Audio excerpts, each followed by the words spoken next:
because unfortunately I've been hearing this scenario happen a lot where, for some reason I keep hearing a bunch of these people and they keep saying they've been hurt by the church, they've been hurt by other believers, and all this stuff, and I get so sad that that's happened. It's just, I can't even imagine. Like, imagine you being a believer and you ripping other people's faiths out when they had a little seed growing. Oh, it's just such a, I really hope that I'm not, and the other thing is I hope I'm not leading anyone astray, right? And that's the other thing is I don't want, like, these Bible study things, I don't want them to seem like it's like the end all be all. This is what it, like, I'd like to think that we're getting closer to the truth and the knowledge and the wisdom that we need. But the other thing is a lot of these questions, I don't know the answers to them either. And this is why we're doing these Bible studies, is because we're getting into learning more about God's word, right? And I know they're really awkward. These streams are super cringy and super awkward, but you know what? I think they've really been helping me. They've been helping me in terms of coming to realization of, like, my own internal monologue. It's been helping me, like, kind of slow down my speech in a lot of times, because there was a critique one time. The only critique I've gotten out of all of these streams, that's the other thing, is if any of you guys have, like, any questions or something, right, or if, like, I'm saying something that's probably really maybe not in part with the faith or something, I think it'd be nice to hear what that is, because I've done maybe 400 of these streams and I've only gotten, like, one critique out of the whole thing, and it's just been, sometimes I talk too fast. Sometimes I have run-on sentences, and somebody said that I don't know how, I'm not aware of when to put periods or something, which I don't know if that has any in part, because I think why that happens is because, like, when I read without me, that's the other strange thing about these streams, right? Because we're reading from God's word, right? And sometimes when I read in my mind, like, if I just say if I didn't say these words out loud, like, I'm just like, I'm just reading this in my mind, internal monologue. I read a lot faster.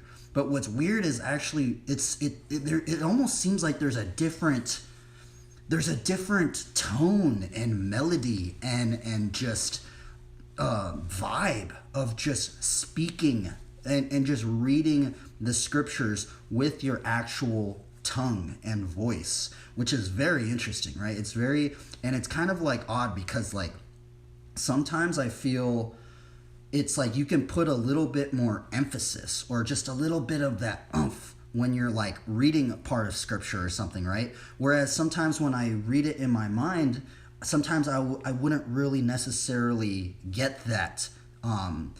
I don't know. It's kind of odd, right? It's strange. And what's weird is I've actually been noticing, especially, like, on some Christian forums and stuff like this, or I've talked to, I've asked all these questions and stuff, but sometimes I feel like there's almost like a lack of empathy when we go and read just texts of comments, right? Because, like, now I like reading comments, right? I think a lot of people do like reading comments and stuff like that, right? But sometimes I feel somebody can maybe, like, sometimes I feel someone can take a comment maybe the wrong way. Like, somebody could maybe take a comment that has been written down almost maybe in, like, a snarky attitude or almost like a mocking attitude, when that maybe wasn't even their intention at all, right?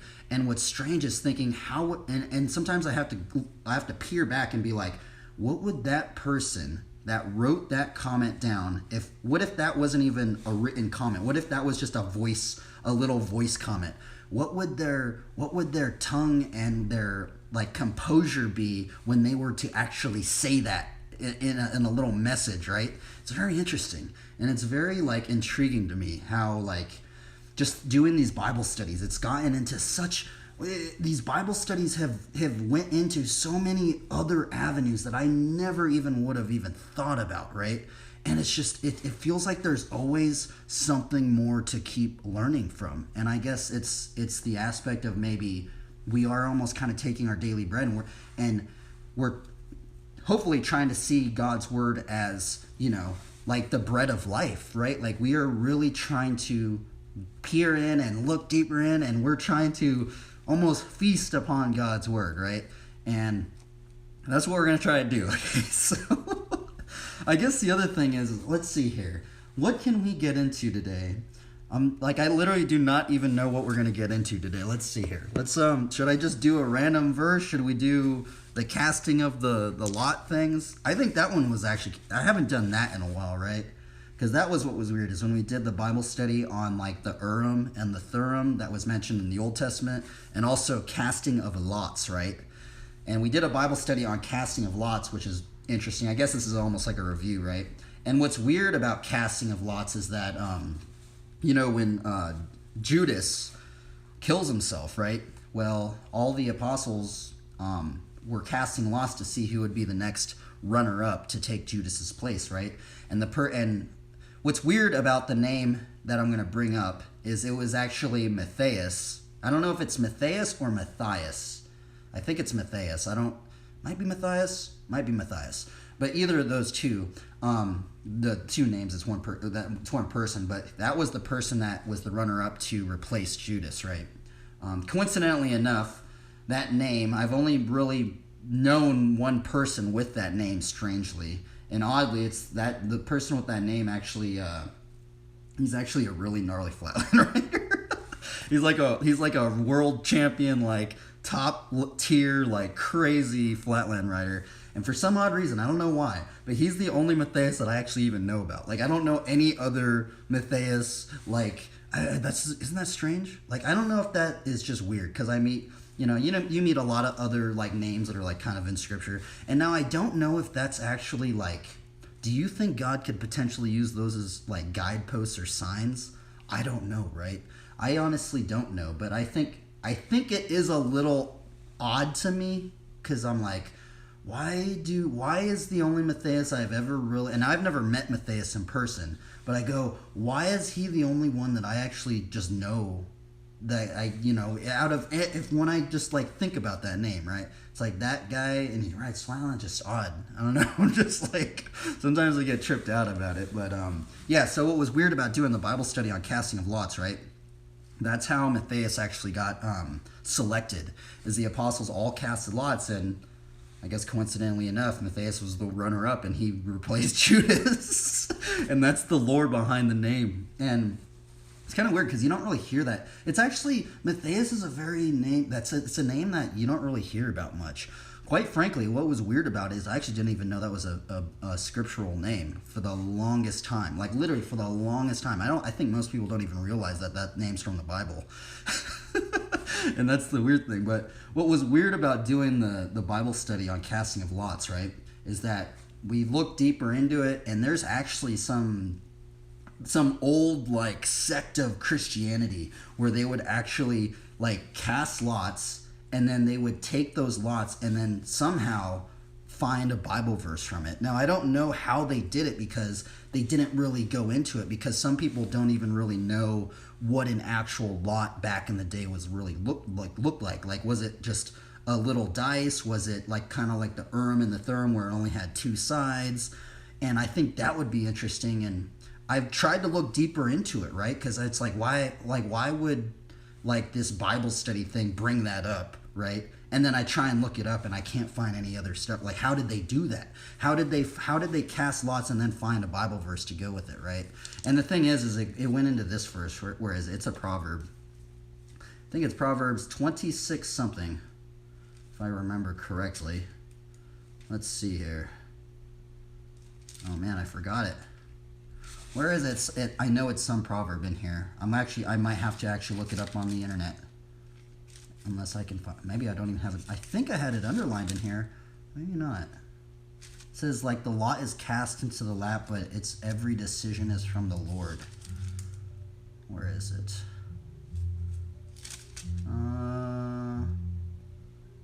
I've totally forgotten that verse. Let's see here. Let's see. The lot is cast into the lap. The lot is cast into the lap. Okay. Oh, it's Proverbs 16:33.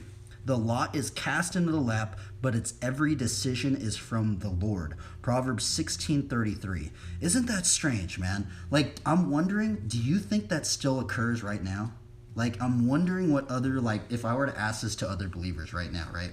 So if we were to all turn into Proverbs 16:3. Proverbs 16:3. Oh, 1633, not 1633, 1633. Oh yeah, here it is. The lot is cast into the lap, but its every decision is from the Lord. Isn't that weird? Like, is that just... Does that still occur today? And that's the other thing, is like, what happens if like somebody thought something was a lot, right? Like this is a D20 right here, right? Now someone could be like, oh, well, this is a lot, right? Well, I'm going to cast it, right? But what happens if this is actually not the lot that God would use, like the Lord would use or something, right? So that's the whole other thing, is like, what sort of lot is it? Just because some people, when you look up the term lot, sometimes they think, oh, it's just a dice, right? Maybe that's what we should go into. Maybe we'll just do another little Bible study on this, because I'm actually not too sure. Let's look that up again. Maybe there's some new information, because in terms of what I remember, I think they just said it was like some sort of like dice thing, or like a Urim and a Thummim, which the Urim and the Thummim, if I remember correctly, it's something with the high priests in the Old Testament, and they would carry them around. They were like these stones, and they would cast these stones and get answers, right? And a bunch of people, major biblical characters would use those actually, which is actually kind of strange, right? But let's actually look that up. Let's look up what is a lot in the Bible. What is a lot, huh? Okay, we'll go on to... Now, by the way, take these words, take my words, grain of salt. We're doing this study, okay? So I don't know I don't like go in and see like if every single one of these Bible study commentary things is like totally correct or whatever.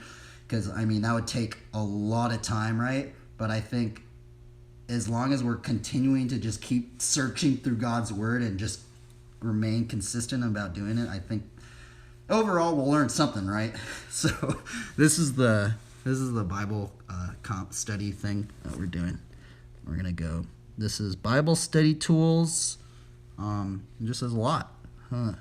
It wasn't purple, so it seemed like I didn't click on it. By the way, I'm gonna see if the stream's even working. Let's see if the stream is even working, or am I just speaking into the ether?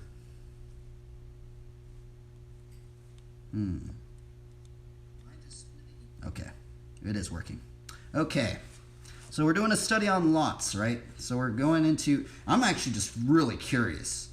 Proverbs 16:33, is that still occurring today, right? Like, we'll look that, let's actually just, before we look this up, I'm just going to type that question in right now and see if anything pops up, okay?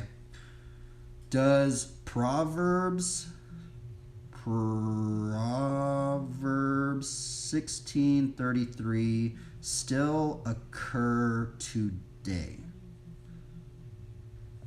What does Proverbs 16:33 mean? Do you believe in chance? The real message?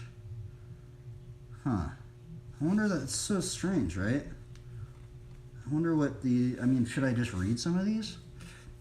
Some of these commentaries, I don't...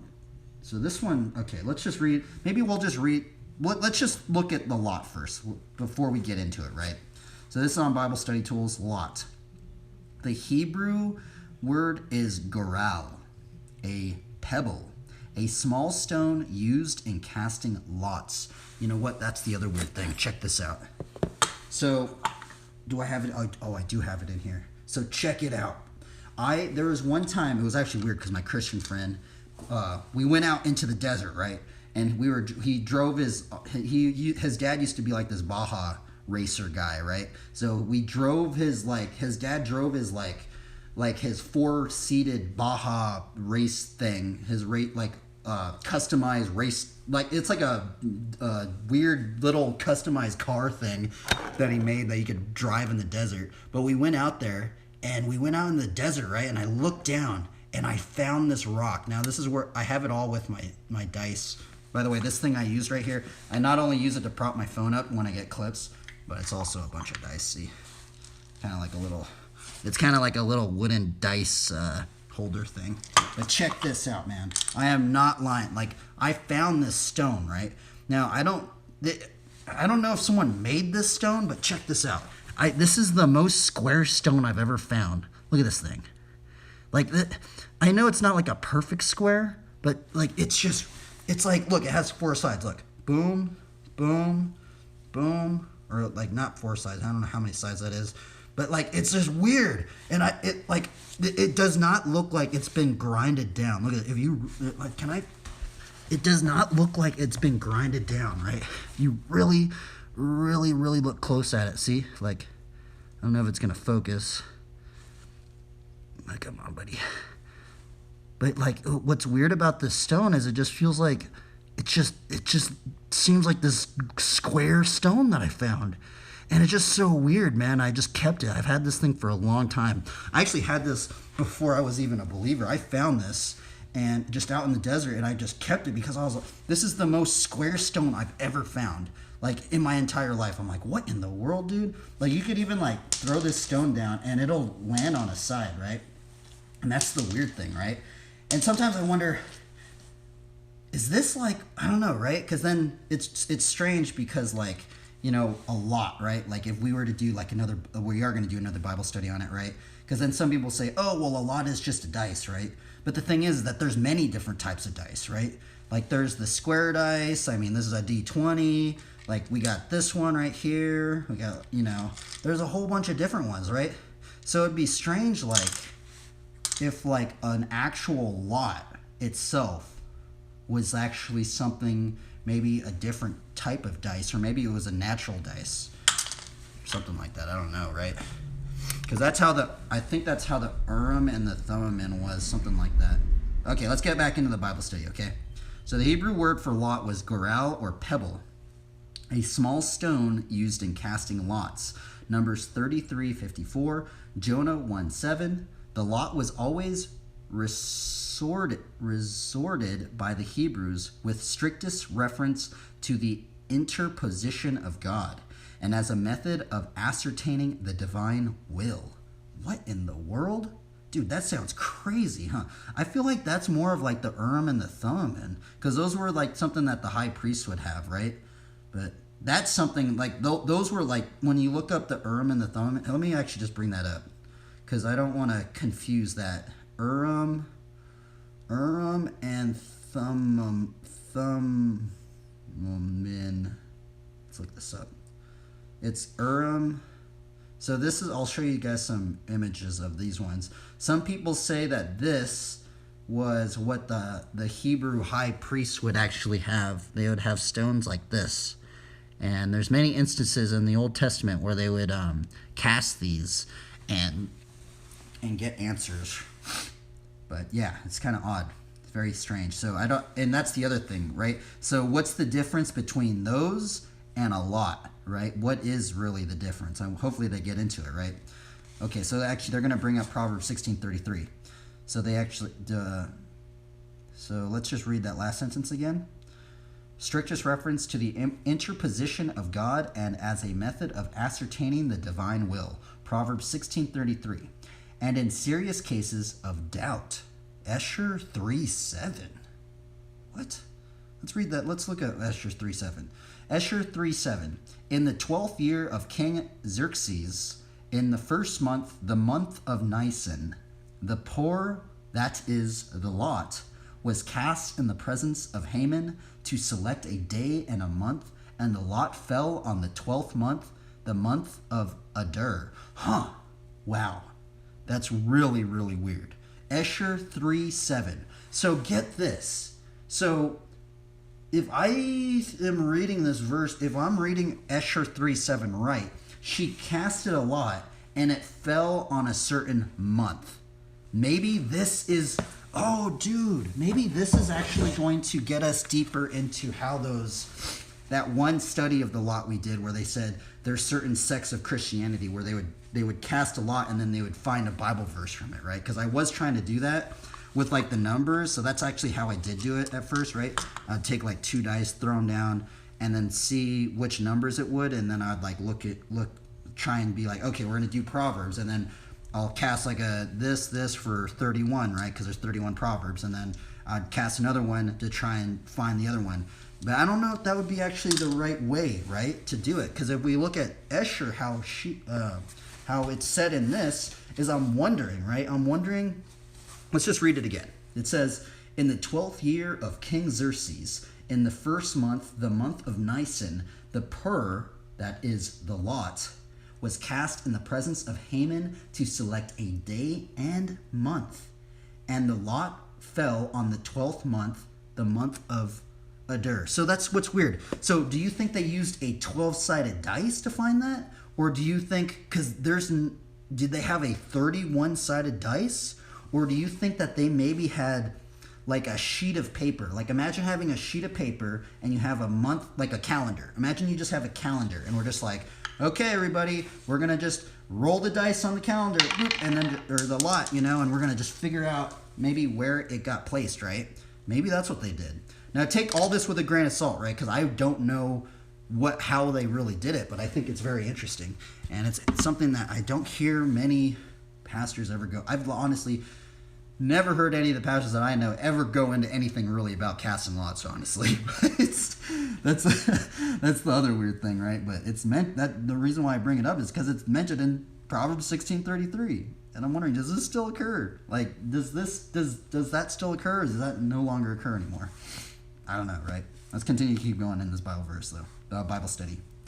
Thus the lot was used at the division of the land of Canaan among the several tribes. Numbers 26:55, 34:13, at the detection of Achan, Joshua 4:17, Joshua 7:18, the election of Saul to be king, 1 Samuel 10:20, 1 Samuel 10:21, the distribution of the priestly offices of the temple service, 1 Chronicles 24:3, 1 Chronicles 24:5 through 1, Chronicles 24:19, Luke 1:9.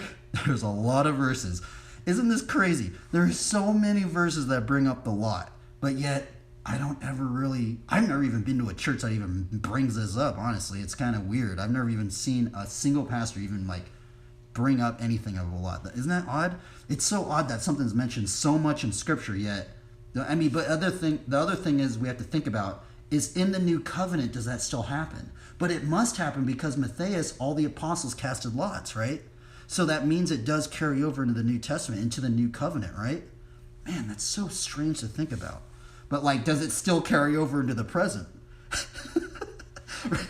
If something carries over from the old covenant to the new covenant, because I don't know. Let's just keep reading. Hopefully they get into something like that, right? And over the goats of the Feast of Atonement, Leviticus 16:8. Matthias, who was numbered with the 11, which that's what I brought up. That's in Acts 1:24 through 26, was chosen by lot. This word also denounced a portion or an inheritance. Joshua 15:1, Psalms 125:3, Isaiah 17:4, and the destiny as assigned by God. Psalm 16:5 and Daniel 12:13. Lot, Hebrew Lot, a covering, veil, the son of Haran and nephew of Abraham. Genesis 11:27.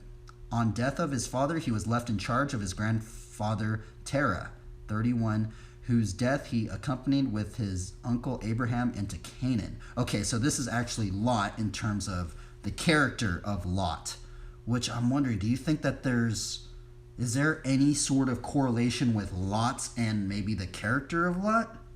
I don't know, right? That's a whole nother Bible study that we could go into. I don't know. I don't really know about that. Okay, so they then the rest of it. Man, they barely have anything about lots. Look, they bring up all these verses. Look at it. They have all these verses, but yet they don't go into what does a lot look like. Do lots still work today? What do we to think of Proverbs 16:33? I don't know. So let's. That was one commentary. So we're gonna keep searching and see what else we can find in this. Let's see here. So there's Lot in the biblical thing. Let's look up on Got Questions. What is Got Questions going to say? So this is what we're looking at. We're going to read this one. What was the practice of casting lots? The practice of casting lots is mentioned 70 times in the Old Testament and 7 times in the New Testament. In spite of many references to casting lots in the Old Testament, nothing is known about the actual lots themselves. What in the... Really? I feel like something had to have carried over, man. Like they do it that much in the scriptures. Like I feel like someone had to have found a little lot, because they said, so the Hebrew word, if we look at the other Bible study, they said it was like a stone or a pebble, right? So what if there was a secret? What if some people? I'm only thinking that someone may have found some sort of lots. Imagine finding the lots that the apostles actually used. That would be crazy, huh? Like that would just be so interesting, huh? Anyway, let's keep reading. They could have been sticks of various lengths, flat stones or coins, or some kind of dice. But their exact nature is unknown. The closest modern practice of casting lots is like flipping a coin. So now that's interesting, right? Because this person's saying it could be sticks of various lengths, like flat stones, like coins. But the thing is that we looked at the Hebrew word on Bible study tools, right? In Bible study tools, it says a pebble. So does that mean you have to find a special stone or something to do it? I have no idea, really. Let's see. Let's look deeper into it, okay? The practice of casting lots occurs most often in connection with the division of the land under Joshua. Joshua chapters 14 through 21, a procedure that God instructed the Israelites on several times in the book of Numbers. Numbers 26:55, 33:54, 34:13, 36:2. God allowed the Israelites to cast lots in order to determine his will for a given situation. Joshua 18:6 through 10, 1 Chronicles 24:5, 31. Various offices and functions in the temple were also determined by lot. Chronicles 24:5, 31, 25:8 through 9, 26, 13 through 14. The sailors on Jonah's ship, Jonah 1:7, also cast lots to determine who brought God's wrath upon their ship. What in the world? I don't remember that one. They actually didn't bring that one up on Bible study tools. That's actually really funny, huh? Okay. The 11 apostles cast lots to determine who would replace Judas, Acts 1:26. Casting lots eventually became a game people played and made wagers on. This is seen in the Roman soldiers casting lots for Jesus' garments, Matthew 27:35. The New Testament nowhere instructs Christians to use a method similar to casting lots to help with decision making. Now that we have the complete Word of God, as well as the indwelling of the Holy Spirit to guide us, there is no reason to use games of chance to make decisions. The Word, the Spirit, and prayer are sufficient for discerning God's will today, not casting lots, rolling dice, or flipping a coin. Now, see, I'm wondering, what do they think of Proverbs 16:33 then, right? Does this negate Proverbs 16:33, right? Because let's read Proverbs 16:33 again. Proverbs 16:33. The lot is cast in the lap, but its every decision is from the Lord. Right? Because I feel like that should be then like reiterated into saying, like, if the lot is cast in the lap, then it no longer works anymore. It's no longer, we don't, it's like strange, right? And this is what trips me out, right? Because if something, so this is from Proverbs, right? Proverbs 16:33, right? It is I'm pretty sure it is, most of them are written by Solomon, right? Now, what's strange is I know a lot of denominations, a lot of believers, they always go into the Old Covenant and the New Covenant, right? What is the New Covenant? The New Covenant is when the Lord of Lords and King of Kings, Lord Jesus Christ, became flesh, came down to earth, and he dwelt with us, right? He dwelt with man. And the thing is that there's many controversies of like, oh, well, that Old Covenant law or whatever doesn't carry over because it's the New Covenant or something like that, right? But what trips me out is that there's so much controversies on that stuff, but then it makes me wonder, well, what's weird about lots is that they're used so much in the Old Testament, and not only in the Old Testament, they're also used in the New Testament, right? So does that mean that is actually something that's been carried over into the New Covenant? I don't know, right? And I think that's like, let's look this question up. I'm gonna try and type it in, okay? Let's type in Do lots carry over into the new covenant? Do casting lots what did I just say? Do casting lots go into do casting lots go into the new covenant? I mean, I think it would be, right? Because the apostles did it. But I don't know. See, this is where I don't know. I feel like none of these commentaries are really bringing that up. Like, it's just odd. I mean, I guess we could look at. See, nothing really comes up when I say this. When I type this in, it just brings up things about lots, and I just go, well, let's put in. Do casting lots carry over into the new covenant? Do casting lots carry over into the new covenant? Casting lots in the Bible. Okay, let's. This is earlychurchhistory.org. Never seen this. I have never seen this site in my entire life, but this is the one that's popping up. I've never seen this site, so let's maybe read this. Take it with a grain. Take all my words with a grain of salt. By the way, I'm just. I'm confused still. I'm like, we're looking into it, and I'm still a little confused. Okay, so I just want to know, like, is Proverbs 16:33, is it no longer there? Like, why were people doing it in the new covenant, right? It just doesn't make sense to me, right? Does that not make any? Does that confuse anybody else out? Because it confuses me at the moment. And let's see if we can get deeper into it. Okay. In the Old and New Testaments, lots were cast for more important decisions. Proverbs 16:33 is central to understanding that the ancient Jews and Christians believed God's will could be determined by the casting of lots. This random form of determining an outcome is called claromancy. Claromancy? What the? Claromancy? This random form of determining an outcome is called claromancy, coming from the Greek word klaros, meaning lot. What in the world? I never knew that, dude. See, now this is what's so strange, is like when you look at like a Hebrew word and then you look at a Greek word.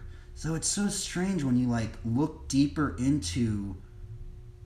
That is so weird, man. I never knew claromancy meant lot. What is claromancy? Claromancy? Claromancy. That sounds like. Now, see, the thing is I will say there is what it's reminded me of. It reminds me of necromancy, right? Because necromancy has mancy in the end of it, right? The thing is that necromancy is forbidden. It is even written that necromancy is forbidden. So, and okay, so, and I know some people are going to be, oh, well, why is necromancy forbidden, right? Because I know I already brought it up. That's why I'm so surprised they use that word claromancy. I'm just like, why would you use the word claromancy? But I guess claromancy is just casting light. That's so weird, dude. That's so strange. Anyway, but like, so why it's making me think of necromancy. What does mancy mean? Let's actually just look. What does mancy mean? Mancy definition.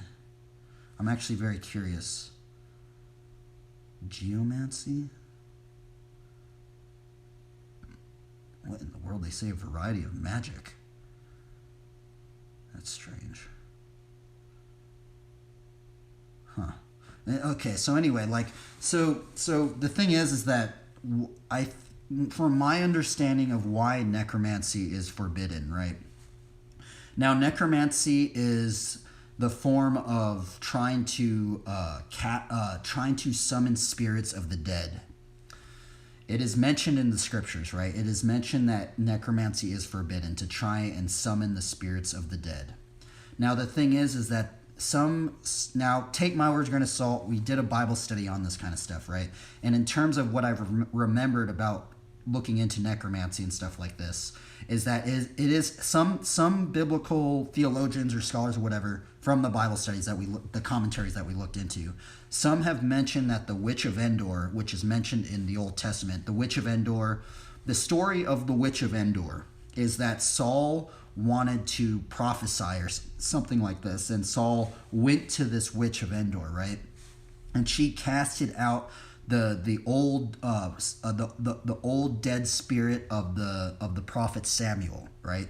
And the Samuel and the spirit of the prophet Samuel actually got summoned out from a witch, which is, now I know that sounds ridiculous, right? That sounds absurd. It sounds ridiculous, but look it up. It's called the Witch of Endor, and you can look that up, right? And now here's the thing of why I think the Lord has disdainfully told us as believers not to get into necromancy, is because the thing about necromancy, right, is it's almost like how I view it is that it's actually a very huge double-edged sword, right? It is an extreme double-edged sword because, like the story of the Witch of Endor, right, it can maybe be used for some good potentially, right? The raising of a dead spirit of the prophet Samuel, for instance, right? But here's the other thing: is I think it is a very big double-edged sword because of what ends up happening if you end up summoning the spirit of a dead devil, or like a dead demon, or like a dead evil person, right? Like, and you didn't even know that you were going to summon them out, right? Or summon that sort of thing. Like, what would that... Imagine you summoning up a dead devil or something like that, or a dead demon, or a demon-possessed person that died way long ago or something like that, right? What would happen if that person started invading your own mind, your thoughts and stuff like that, right? And I feel like this is why necromancy is forbidden, and we should not get into that kind of stuff, because I think that's the thing. And I think some people think, oh, well, necromancy is just like this fake thing. It's like the thing about necromancy, right, which makes necromancy like way more harder to get into, is I feel like necromancy, in terms of, it revolves about the spirits of the dead and stuff like this, right? And now some instances of necromancy, people have to use like real human bones, real human artifacts, there's even some blood ritual stuff that I can only assume that there's like some crazy stuff with necromancy, right? Like, you do not want to get into that kind of stuff. Like some crazy like blood sacrifice, like human, you have to use human bones or something like that. And that stuff is like, you need to not get into, because that goes into some deep, dark things that is, and this is the reason why, right? And I guess I'll bring it up, right? Let's just look that up now. Necromancy. What is necromancy in the Bible? What is necromancy in the Bible? We are told not to get into it, though. Let's see here. Let's go on Bible study tools. Necromancy. Necromancy is a form of divination in which a person calls upon the dead to receive communication that clarifies knowledge. Ugaritic texts from the middle 2nd millennium BC attest to a belief in calling ancestors, even demonstrating that a deceased ancestor could be referred to as God. Archaeological evidence from tombs at Urgit support the possibility that libations or drinks were poured out to the deceased. Although the evidence is sparse, it seems to indicate that necromancy made up a part of the ancient Near Eastern world. Necromancy received an absolute ban in the Old Testament. Israel was not to consult mediums, Leviticus 19:31, or they would risk being cut off from the covenant community, Leviticus 26. Necromancers themselves should be put to death, Leviticus 20:27, including under those statements those who consulted ghosts or spirits who sought oracles from the dead, Deuteronomy 18:11. Although it is clear that these abhorrent practices came from their neighbors, Deuteronomy 18:9, it is less clear whether Israel ever embraced them in any way. See Psalms 106:28. Biblical evidence suggests that it was never eradicated. Why would the prophets mock such a behavior if it did not exist? Isaiah 8:19-20. The list of idolatrous practices for divinatory rites condemned by the prophets certainly included necromancy, cutting the flesh when a person died. See, this is why I brought these things up, right? Cutting the flesh when a person died, Jeremiah 16:5, or certain burial practices. Ezekiel 43, 7 through 9. Acts condemned by the prophets may allude to acts associated with necromancy. Of course, one clear example of necromancy occurs in the biblical narrative, the story of Saul in the medium of Endor, or the Witch of Endor. Some people call it the Witch of Endor, but, you know. But I guess they're going to bring this up. 1 Samuel 18, and if you guys want to read it, it's 1 Samuel 28. Saul sought the Lord when the Philistines threatened at Shunem. He received no communication from the Urim and the Thummim. Oh my goodness! That is so weird. I didn't even realize that they would bring that up. I've totally forgotten about that. That's so weird. So that's so strange that Saul, at the time, he tried to use the Urim and the Thummim, but it didn't work. And so then he consulted the Witch of Endor. That is so weird, huh? So that means that sometimes, right? Wouldn't that mean that sometimes maybe the Urim and the Thummim would be like, how would you know it wasn't from the Lord, right? That's the other weird thing, right? Anyway, let's continue onward. Dreams or prophets. As a result, he turned to a woman known as Saul's court as a medium. He disguised himself and went to her at Endor by night. Saul asked her to bring up Samuel, presumably from Sheol. When an old man comes up, she realizes that the disguised person is the king Saul. Her description of the being from the dead as a god, Elohim, gives an insight into her theology of the dead. The details about some visits give some insights into necromancy. It takes place at night, after fasting, and through a medium, who seeks help from the dead. Samuel, the old man, came forth. See, and now why I bring up like the bone stuff is I have seen some illustration and paintings of the Witch of Endor and stuff like this, and other and for some reason sometimes they like put like human bones and stuff. I'm like, what in the world? Like, that's so strange. Like, oh, right. And there's like human bones. There's like, I even think some of them even have like some sort of strange cauldron or like some sort of like smoke and stuff like that. And then like the prophet Samuel's like in the smoke or something like that. But take all that with a grain of salt, right? Because we need to look into the word and see what that's bringing up. But I think it is very, very interesting, and it is something that a lot of pastors, I honestly don't really hear many pastors even bringing this stuff up. So take all what I'm saying with a grain of salt. You can look it up too for yourself. It's just like, you know, it's just really weird, right? It's so strange how there's so many things in the scriptures, and like at times like people are shy to like, you know, I don't know. Anyway. The old man who came forth gives the Lord's answer to Saul's dilemma, an answer proclaimed already in the prophecy to Saul in Samuel 1:15. Within the borders of Israel, necromancy takes place. In fact, it is used to confirm God's will for Saul. See, and that's strange, right? Right there. Like, well, I'm wondering if I were to read that, if I were to read this sentence in front of all the believers right now, they would probably think, bro, that is not right. That you're saying the wrong. I'm like, bro, dude, this is on Bible study tools. Like, I'm sorry, man. This is what they wrote down. Right? I'm not making. Oh, somebody said something. Oh, I'm so sorry, everybody. I didn't realize you guys were in here. Yeah, sorcery is forbidden. I think something says something like that. So I have also been that it's very hard to tell the difference between the spirit of the human and the spirit of demons.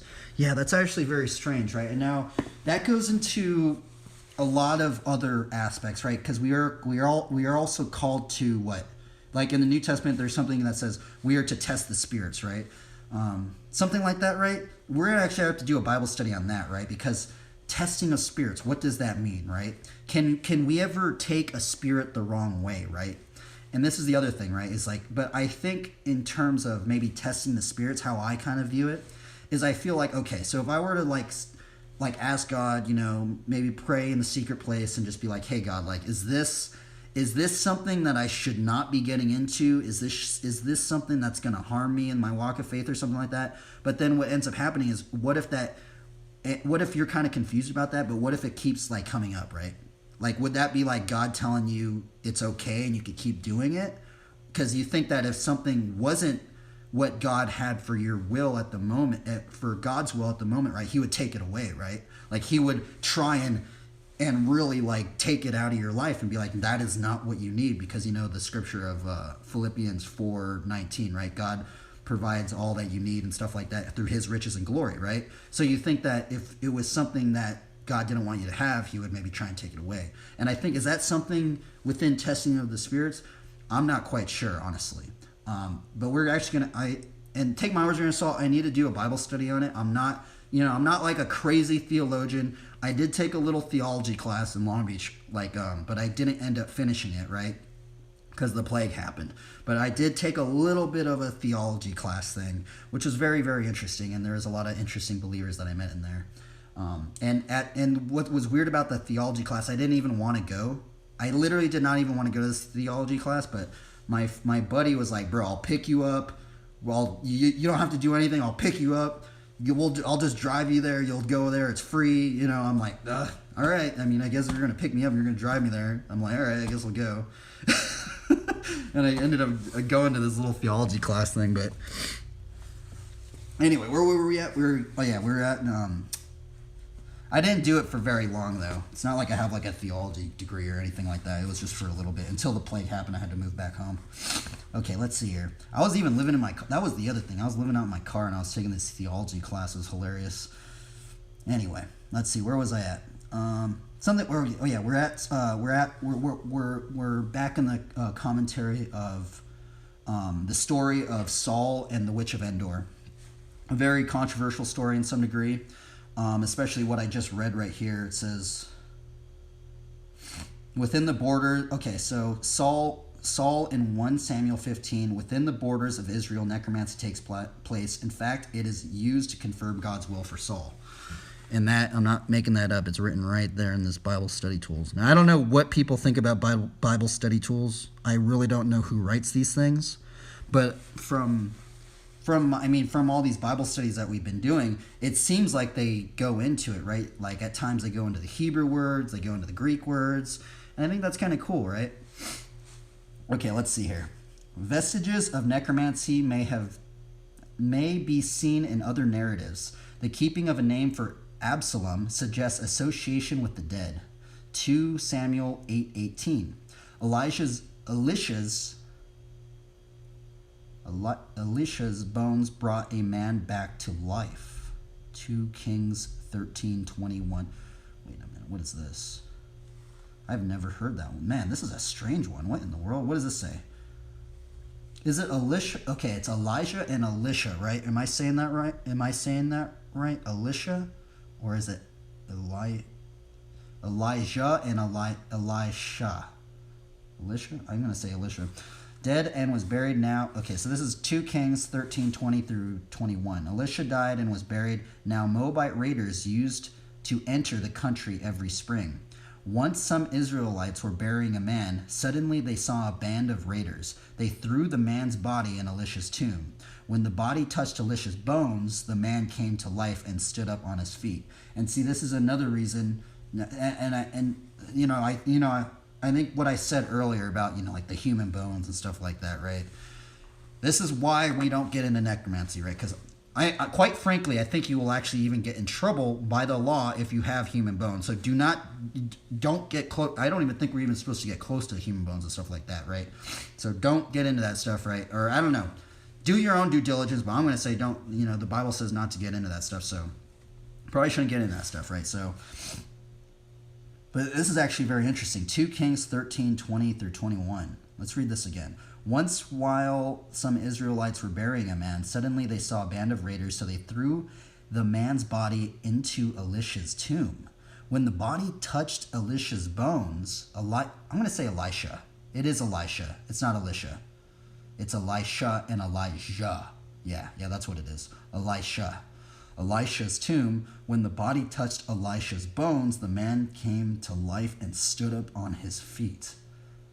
Dude, that's really, really gnarly. Huh.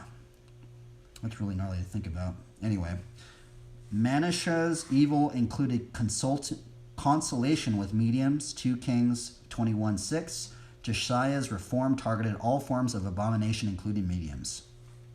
In the New Testament, necromancy may be in mind with the populace believe that Jesus ministered to the power of John the Baptist. Mark 6:14 through 16. Allusions to the descent of Jesus to the dead after crucifixion could be understood in this way, but probably should be interpreted otherwise. Ephesians 4:9 through 10, 1 Peter 3:18 through 19. The prohibition against seeking mediums who would call upon the dead attempts to clarify the channels that God approves when communicating with humanity. No other source should take place of God when a person seeks guidance. Mistaken allegiance could result. And that, dude, that's exactly, this is exactly why. They bring it up. Mistaken allegiance could result, right? And this is, I think, why necromancy is one of the biggest double-edged swords that you should not get into, right? Because, you might be like, oh, I'm going to try and summon the spirit of the prophet Samuel, right? Like, that would be kind of cool, right? Because how cool would it be to talk to a dead prophet, right? Like, man, that'd be really nice. But what happens if you accidentally summon the old spirit of a dead devil or something like that, right? Or some demon or some crazy evil person, right? You don't know, right? That's the thing. And that is some scary, scary stuff to get into, so don't get into it, right? The first commandment is clear: you shall have no other gods before me. And this was written by G. Michael Hagen. Interesting. Don't know who Michael Hagen really is, but it seemed like he did a very good job on Bible study tools on this commentary, which is I think this commentary, by the way, this Bible study is a lot more, it's hard. This is a very meaty Bible study. I don't know if anybody's really going to listen to these things, but it's just odd, right? And now here's the weird thing. Okay, now let's go back to the reason why I went into necromancy is because of this one. Casting lots in the Bible. Oh, somebody said something. Hey, Jamie, my cat is not doing so hot. Can you offer? Yeah, maybe, Matt. I'll have to think about it later. I try and do my prayers and stuff like in secret, right? That's the other thing. I don't know how some people feel about that. I have received, me personally, some comments on the internet because I actually used to write prayers out, right? I used to write prayers out on the internet, and someone actually brought up the scriptures of Matthew. I think it's Matthew 6. What is it? It's something in Matthew. I think it's Matthew 6 or 7, and it's when the Lord Jesus Christ starts talking about our prayers and we should be keeping our prayers secret. But then some believers think that we should be praying in public in some occasions, right? So, but as of late, what I've been trying to do is I've been just trying to keep all my prayers secret. So, but I will think about it, man. So let's see here. Let's get back into, okay, so we're doing casting the lots. Okay, let's see here. Okay, so this is what this site is saying. Earlychurchhistory.com is saying, or .org. It's saying Christians believed will be counted determined by the casting of lots. This random form of determining the outcome is called kleromancy, coming from the Greek word kleros, meaning lot. So that's very strange, right? It's strange that the Greek word for lot is kleros, and kleros means kleromancy. That's just so weird, right? That is just bizarre to me, right? And okay, lot meaning lot inheritance. We get our words clerk, clergy, and cleric from kleros. What in the world? That's the meaning of cleric? Dude, I never knew that.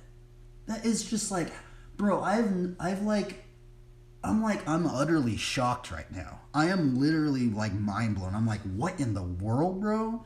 I never knew the meaning of the word cleric stems from kleros, which means kleromancy, which means lot.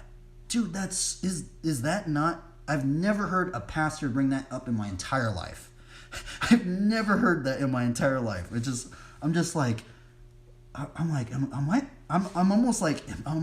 almost shocked. I'm like, who are these people? Who wrote this stuff, right? Is this even right? So that's the other thing. This stuff might be wrong, but this is on Bible history, earlychurchhistory.org. That's the other thing. We have to take what we're reading on this stuff right here with a grain of salt, because I don't know if it's actually correct. It could be leading us astray. So we have to. But I'd like to think if they have a, I don't know. a site called Early Church History. You think that they would do their due diligence and look into it, right? Anyway, let's see here. We get our words clerk, clergy, and cleric from kleros, probably because in the ancient times those positions were originally chosen by lots and or inherited. Huh, interesting. Perhaps the most famous casting of lots in the Bible was casting lots by the Roman soldiers who crucified Jesus.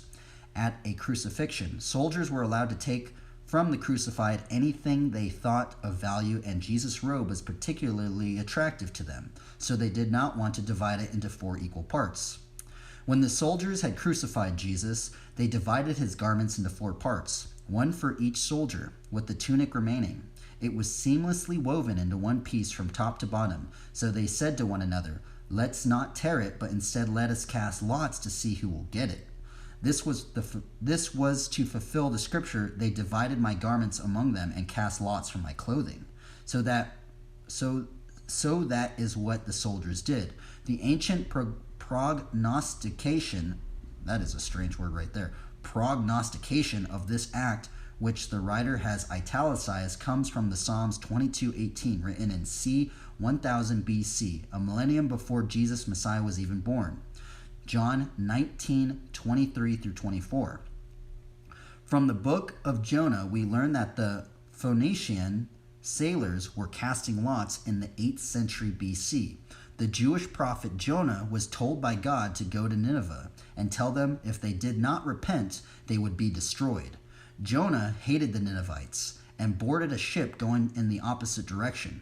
But one cannot run away from God. A huge storm came up, and the whole crew was terrified and wanted to know who was responsible for possibly sinking of them and the ship. So they cast lots, and the lots fell on Jonah. Oh, that would be harsh, man. What if all these people around you were like casting? Who's doing? And that'd be scary, actually. They asked him, "Tell us, who is responsible for making all this trouble for us? What kind of work do you do? Where do you come from? What is your country? From what people are you?" He answered, "I am a Hebrew, and I worship the Lord, the God of heaven, who made the sea and the dry land." This terrified them and asked, "What have you done?" They knew he was running away from the Lord because he had already told them so. The sea was getting rougher and rougher, so they asked him, "What should we do to make the sea calm down for us?" "Pick me up and throw me into the sea," he replied, "and it will become calm. I know that it is my fault, and the great storm has come upon you." Jonah 1:7 through 12. Most known, the Lord prepared a great fish to swallow up Jonah, and Jonah was in the belly of the fish for 3 days and 3 nights. Jonah 1:17. Not a whale, but a specifically created big fish. Okay, in the Old Testament, lots were cast for very important decisions. The distribution of priestly offices of the temple was divided by casting lots. I feel like now we've just covered exactly what the other Bible studies are covering, because now they're going into the Old Testament. We covered that probably like 2 times. I'm not going to go over it a 3rd time. Okay, so we're gonna move along from that section. Okay, dice in. Okay, oh, this is interesting. Dice in the ancient world.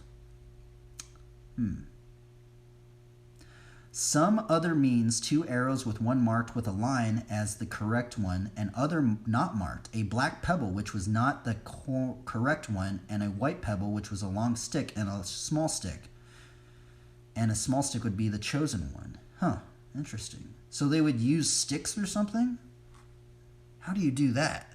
Right? They always go in, there's like, they say, okay, this is what they're doing, but how did they do that? Like how... it's just, that's like, they're saying there's different types of casting lots. So there's white pebbles, so they're saying there's black pebbles, white pebbles, there's stick drawing or whatever. I mean, I guess that may be what it is. Like, pick a stick or whatever. Which stick do you have? Do you have the one with the mark on it or something, right? I don't know, something like that. I don't know, right? They don't really go into that anyway. Okay, Peter said, "Therefore, it is necessary to choose one of the men who have been with us the whole time. The Lord Jesus went in and among us, beginning from John's baptism to the time when Jesus was taken up from us. For one of these must become a witness with us for resurrection." So they proposed 2 men, Jonas called Barbarus, also known as Justus, and Matthias. Then they prayed, Lord, you know everyone's heart. Show us which one of the two you have chosen to take over this I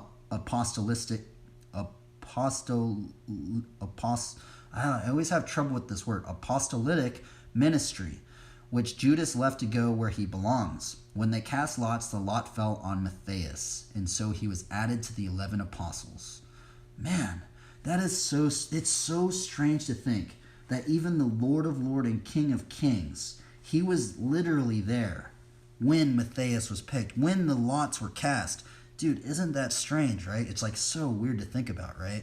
Because you think like at some point it would be weird. It's so strange that he did it that way, right? Because you'd think like, I think most people would be like, oh well, Jesus is just gonna pick. He's just gonna pick the right one, right?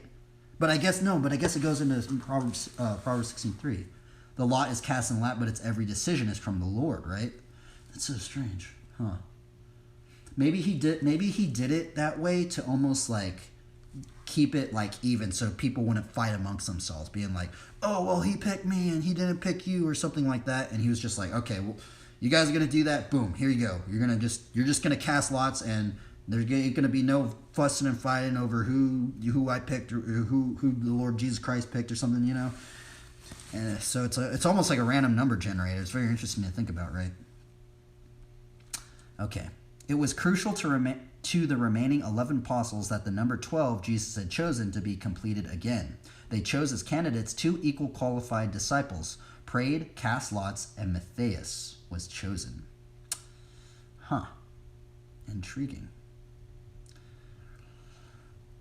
Man, that's very strange. What a strange commentary. Huh.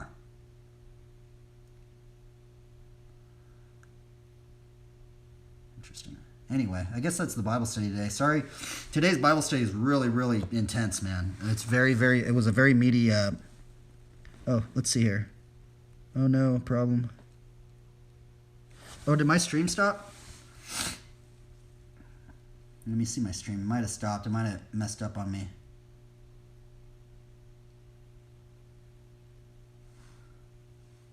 Oh wow, there's people actually listening to this. By the way, please take my words with a grain of salt.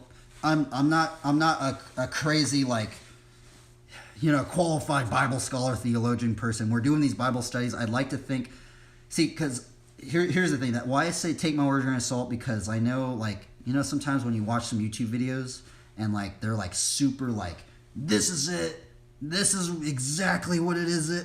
I hope that I'm not bringing off that vibe, because sometimes I honestly don't know, right?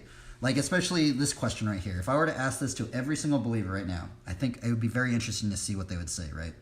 So the reason why we went into casting lots today was because of Proverbs 16:33, right? Let's read Proverbs 16:33. The lot is cast in the lap, but its every decision is from the Lord, right?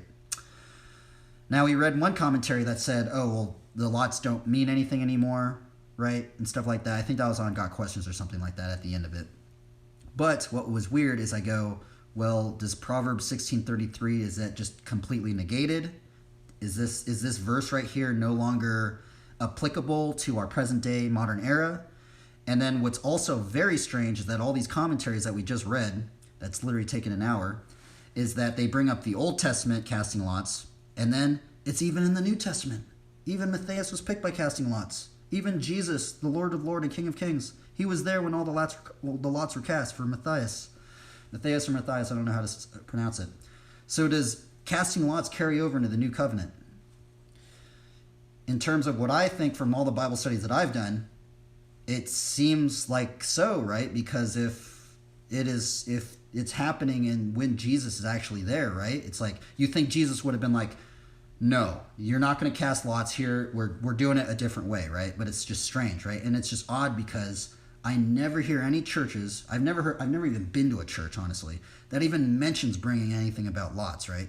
But it's mentioned so many times in Scripture. It is mentioned on a ridiculously, like the whole thing about casting lots, right? It's like, I've never been to one single church where the elders or anything, they go, oh, well, let's do it casting all lots or something like that. But I'm sure there probably is some churches and denominations that probably do that.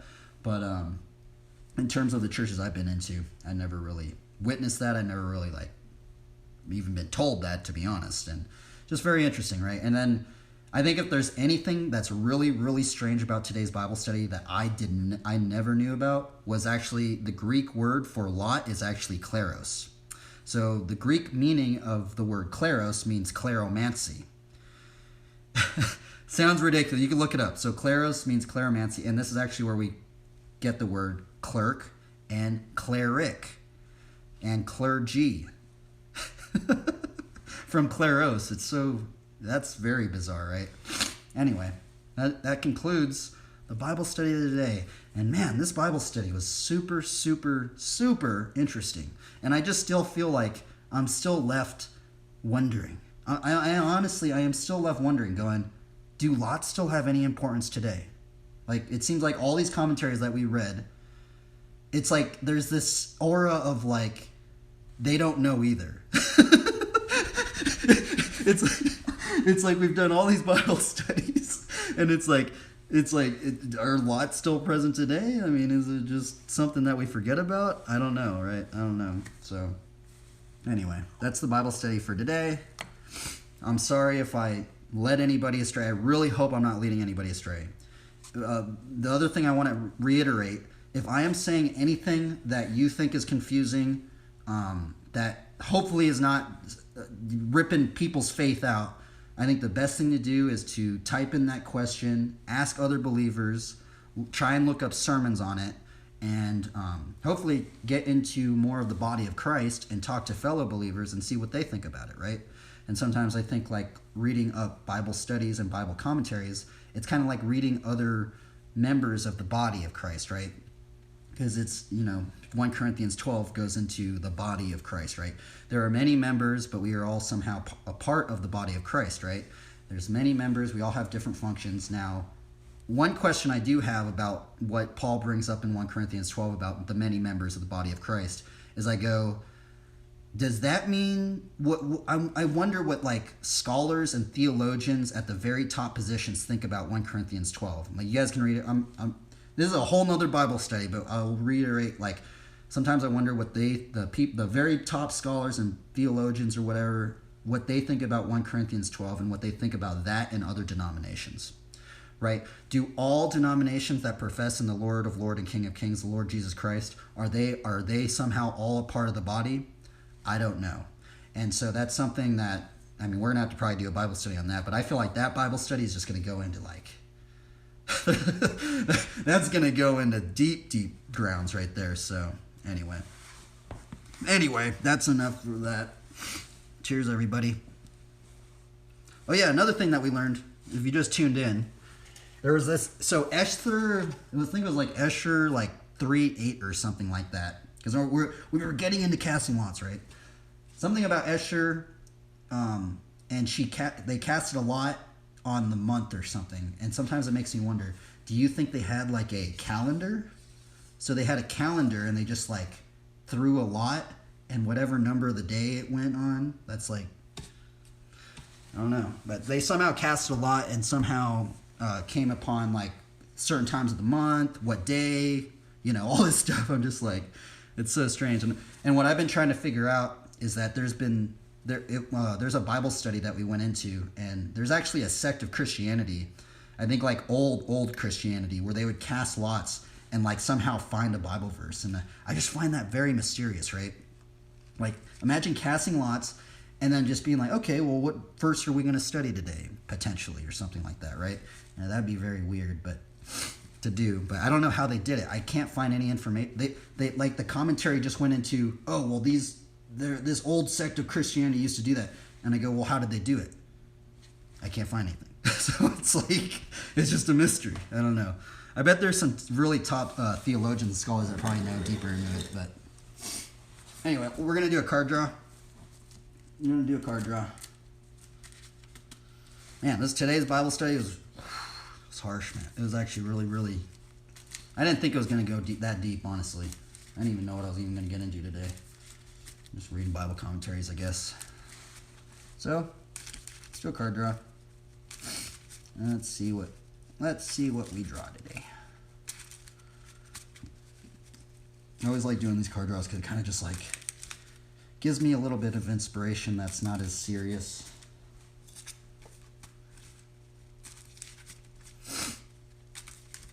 And then we will get into bike riding.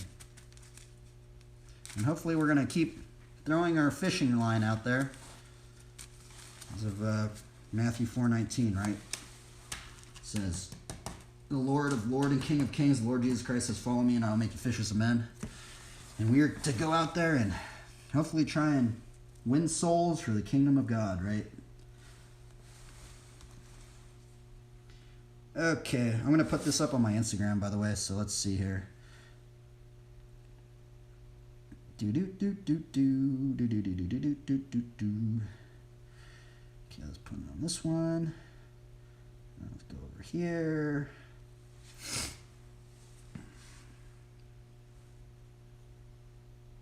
Greetings, travelers. Welcome to the card draw of the day, where we get to observe some artwork. Let's see what card we draw today. Interesting. This is the card we got. Tranquil Garden. I always like this card. This card, like, man, it just looks so lush and happy, and it looks like a little elven village, honestly. Who did this one? John Avon. Oh, of course, huh? John Avon has done a lot.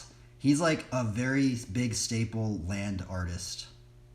Man, pretty cool. It actually reminds me of Teldrassil from the Night Elves. Anyway, farewell everybody. Try your best and have fun. Okay, we got that done. Now let's see this one. Sorry, we're multitasking here. We're casting a lot of nets right here up in here. We got the ISDA, we got this one, we got okie dokie.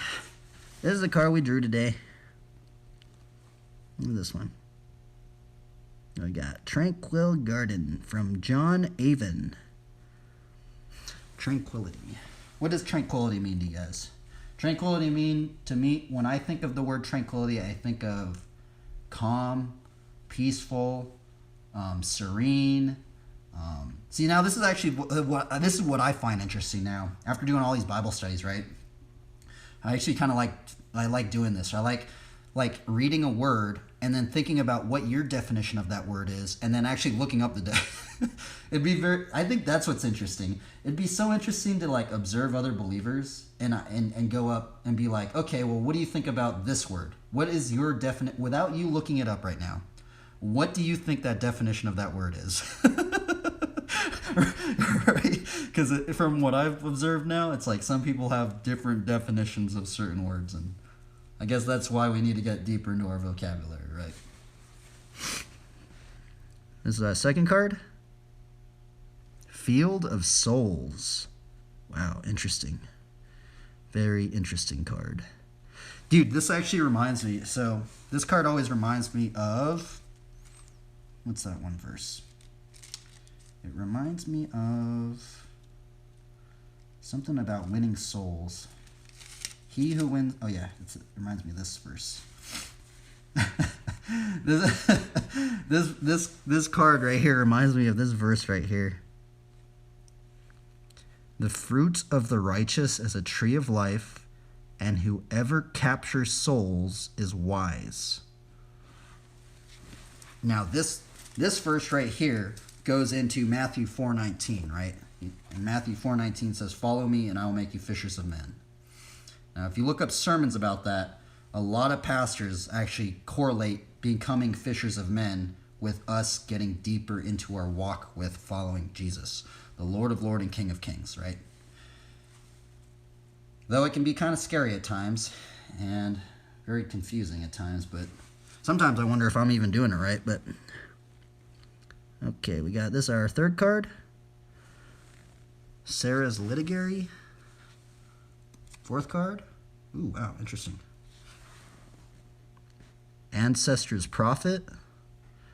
Now, this card's weird. Now, I know it probably doesn't correlate with anything, but every time I draw this card, it reminds me of the Sons of Thunder. You know, like the Sons of Thunder that the Lord Jesus Christ mentions. Like the Sons of Thunder. Now, I'm not going to go into that. You guys can look that up yourself, but You know, because he has like a light. He has like it's like, it looks like it's like thundering out. Oh, dude, it's so funny. Look at that. It's called Cleric Lord. That's so hilarious. Because we just figured out where the word cleric comes from today. That's hilarious right there. Okay, oh, I like this card. Yippee! Renewed faith. Look at this guy. Oh, he looks so happy. See, I wish we could do this to more people. Renew their faith. Renew faith, renew faith, renew faith. On all sorts of people, right? Instead of tearing people's faith out, we need to renew their faith. We need to water them. We need to encourage them and build them up instead of tearing people down. Well, but that's the thing, and that's the other weird thing about that, is sometimes our words, sometimes I feel like we can say the right words to people, but how we say them can sometimes tear them down. And this is the other, that goes into a whole other thing. Goes into a whole other thing, and I don't know, that goes way deeper into other things, other scriptures, right? But Proverbs tells us a lot of things about that. About being careful with our tongue. We should be trying to heal people with our tongue instead of trying to be like sword thrusts. Something about that. There's a verse like that. 1, 2, 3, 4. Ooh, Noble Panther. Interesting. Noble Panther. Now this verse always reminds me of Proverbs 28:1.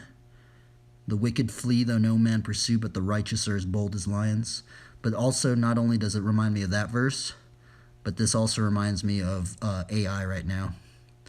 So I don't know if you guys know, but AI right now, I see it basically every single day. There's actually some major artists, even some artists for these companies that are working for some of these companies right here that have actually done some of these cards. They've been bringing up what AI is starting to do with humanity right now, and some are even saying a lot of artists right now are losing jobs because of AI. And when I think about this, like I think about like look at that weird like techno creature looking thing. Isn't that thing weird? It just makes me it makes you think about like nature versus like technology, right? And sometimes I have an affinity for like natural order of things, because like, you know, like in Matthew 6 where he like the Lord Jesus Christ, he's like, oh, well, look to the birds, look to the flowers, look to, you know, stuff like this, look to the ravens, look to, you know, it's like, look to, when I read those verses, to me personally, I think of like, to try and look towards like, maybe we need to learn something about going into like the natural order of things. But and then it's weird because when I look at this card, I just go, man, it's just so sad to me that so many people are just getting so tripped out about AI, like robots. It's crazy, man. It's so, I mean, it's even affected me. Like, this is why I stopped doing as many art drawing streams, because I'm just like, bro, dude, AI can do things in like seconds. It takes me hours and hours and hours and hours and hours to draw a picture, and it'll take AI like 10 seconds to do it, which took me like 3 hours. Bro, it's like defeating. You're just like, oh, I don't know, man. I don't know. It's defeating to a lot of people right now, so I don't know. There's something to be warned of for sure. 1, 2, 3, 4, 5, 7. Oh, we got a forest. Forest, A Humble Forest by David Martin. 1, 2, 3, 4, 5. Number 8. Stoneforge Mystic. This is actually a pretty staple card in Bant. Okay. Well, that was the card draw of the day. Now, this isn't tarot, by the way. I know some people are, is that tarot? No, I've never done tarot my entire life. I've never went to a tarot person. I never had tarot cards, right? This is from MTG. My Christian friend actually got me. This is the most ironic thing about it, is my Christian friend got me into this game, and I don't know. It was weird, so. And I've kind of put all these cards together, and sometimes honestly, it's weird because some of these cards have helped me remember Bible verses, right? Or they'll just make me think of Bible verses. Or sometimes when I see the combos of 2 cards together, or 5 cards together or something, it makes me think of like something within the Bible, or something like, you know. And this is the weird thing, right? Is I feel like anything that tethers me back into God's word, even just a little bit, right? Now I know this gets controversial, right? But I feel like if anything anything is getting me tethered back into God's word, I feel like that could be used as a good thing, right? Because, this is the bread of life. The word of God is the bread of life, like we're told, right? And I think if anything even inspires me, even to peer into it a little bit, even the slightest degree, right? I think it could be used for good. So, but that is a subjective comment right there. So take that with a big grain of salt. Because what I've been noticing now is some people go, oh, well, that you shouldn't be doing this, but then it's bringing some people into faith, and then some people are saying, oh, well, that's not how you should be doing it. You should be doing it this way, but then, I don't know. So I think ultimately, as long as we're trying to seek first the kingdom of God, that's what we should be trying to do. Now, I don't know if we could seek first the kingdom of God and everything. Sometimes I think we can, but anyway, man, that was a long, long Bible study. I apologize, everybody. These things it's so crazy how long these things have been getting now. Like, it's like really, really gnarly. Like, it's gotten to the point where it's so weird how these streams started happening, right? So when I first started doing these streams, I would just like open up the Bible randomly, right? Read a verse, I'd get into bike riding, right? And now it's gotten into, holy moly, we've gotten into doing like these hour-long Bible studies, bro. It's gnarly now, man. It's like, it's super, super gnarly, dude. Like, it's like, and it's embarrassing, actually. It almost feels humiliating to do these, because I know there's so much controversy right now. Like, there's so much controversy, within the faith and stuff like that. And sometimes it's like, sometimes it legitimately feels humiliating to do these things. But the thing is that, I've been getting, hopefully we've been getting deeper into the word, and God says, seek first the kingdom of God, right? Let's just end it on that note, seek first the kingdom of God, and I'd like to think that's what we're trying to do, right? So, but it's gnarly, man. It gets really, really gnarly at times. Like, I'm like, wow, I can't believe, like, but seek first the kingdom of God and his righteousness, and all these things will be added to you, right? And then I think about that verse, and I think about the parable of the sower, the first parable that the Lord Jesus Christ brings up. He says the kingdom of God is like compared to a man that sows good seed in the field. In Luke, it says, what is the seed? The seed is the word of God. So if we're out there, sometimes I like to think that God has us placed differently. He has us in our own little patches of land or something like that. And he wants us to go out there and somehow, even attempting to, even the littlest seeds, right? Even the littlest seeds of faith. Man, that was brutal, huh? These Bible studies, man. They're so weird, dude. They're just so strange, man. I can't believe I've even been doing these things, man. Anyway, let's get into bike riding. I've talked way too much. Now we're gonna get into bike riding. Now we could use our bike. Oh, someone fell over. Now we get into bike riding, and hopefully, if you're watching this, because I think most people just watch this for the Bible study, to be honest. But bike riding is really fun. Honestly, I feel like the bike riding is like I have more fun riding the bike than so many other things in my life. It's ridiculous. Like, and it seems probably really boring. And the bike riding probably seems really boring because I'm riding in this little area. But dude, it's really fun and challenging. Like, I'm not lying. Like, this thing is fun. You get to traverse the lands. Okay, let's see here. Let's put some music on. Copyright free music. Oh, let's find copyright free music. Okay, here we go. Man, I wish I could listen to copyrighted music. I think that's the weirdest thing about streaming. It's like you can't listen to normal music. So I end up just listening to all these things again and over again.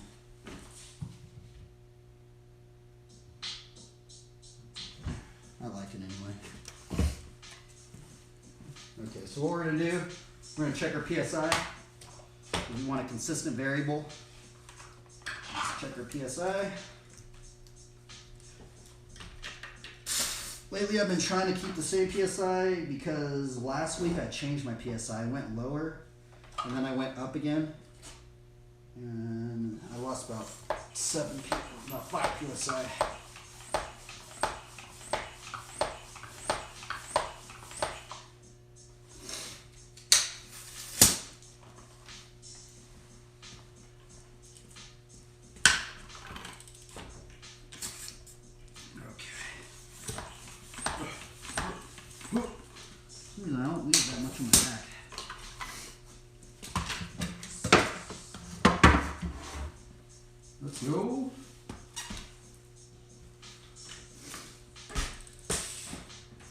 gonna start off doing some fire hydrants.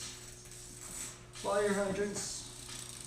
This trick is so hard. Does anybody have any tips for me?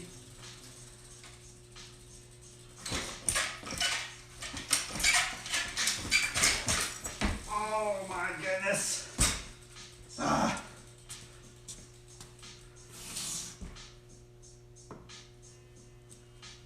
That was so close. Dude, this trick's been the bane of me, bro. It's just so, like, not consistent.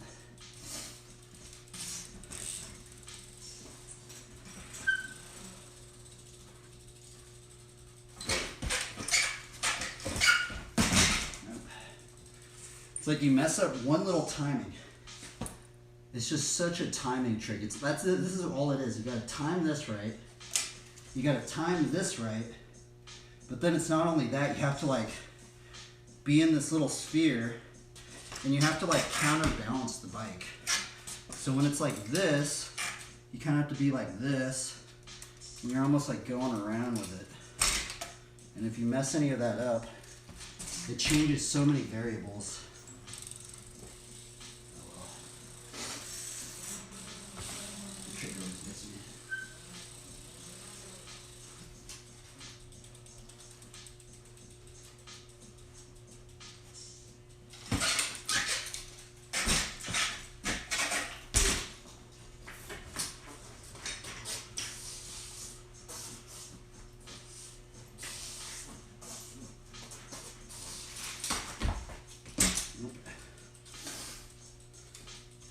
Kind of like cold today.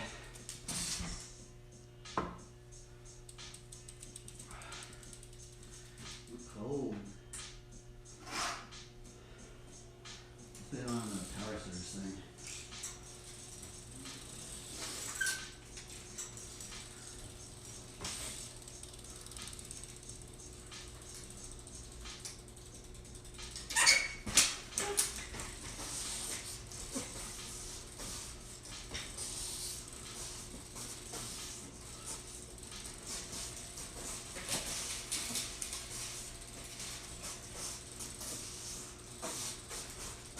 No!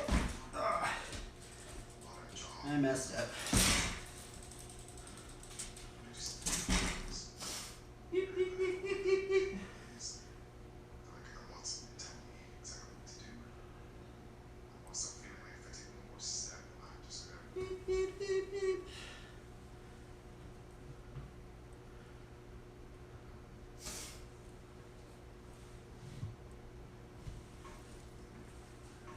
Okay, I need to start learning some tricks.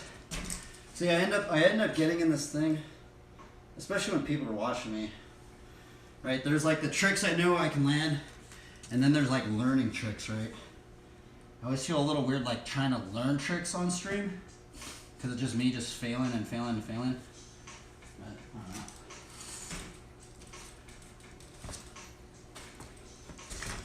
I guess that's just how flatland is. You just have to. I guess that's how anything is. You just gotta accept the failures.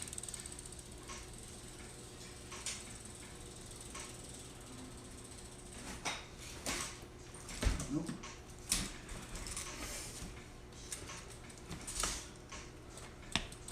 It sounds like slow.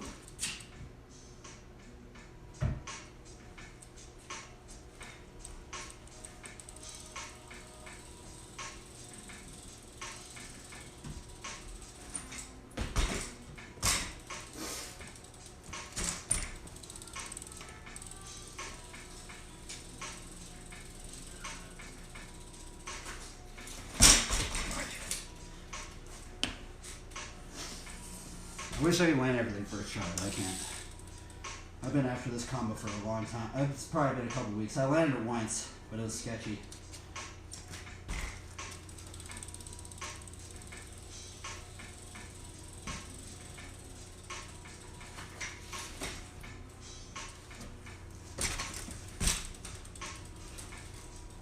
Oh. I messed it up. I carved it too hard. That's the thing, is like when you're riding in a small space, you gotta like carve it a little bit. Cause I can't just like go right here and then do the funky chicken. I gotta like carve it back. And do the funky chicken.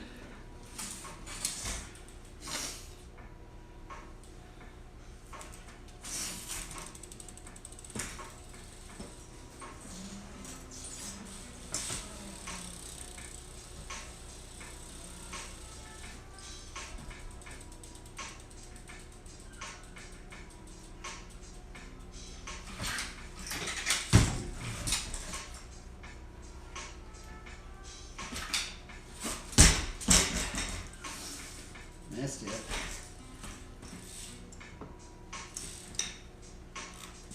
Beep, beep, beep, beep. Oh.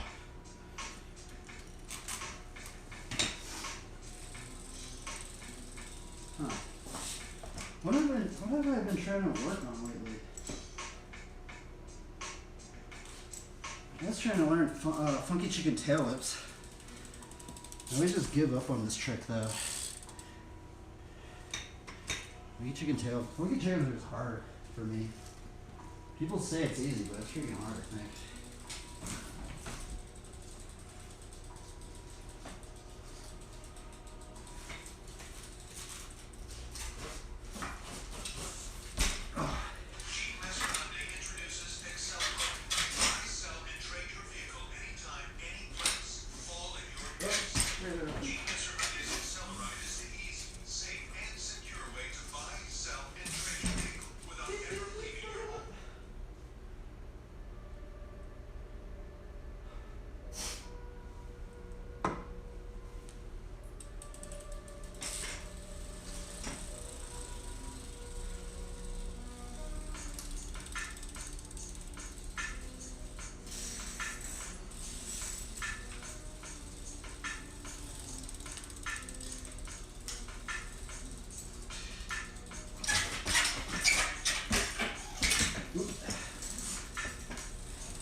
I'm gonna do fire hydrant, decade to track stand.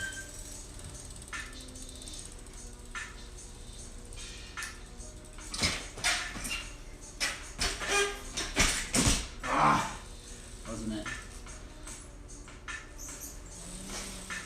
Okay, it gets me a little busy sometimes. Oh, you know, we should practice whiplashes. How do you guys do multiple whiplashes, bro?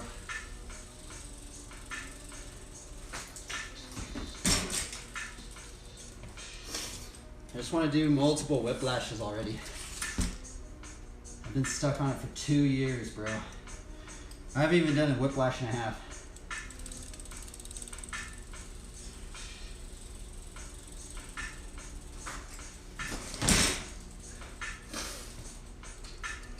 I just want to like learn how to whiplash to hang 5. That'd be cool. That would open up so many combos.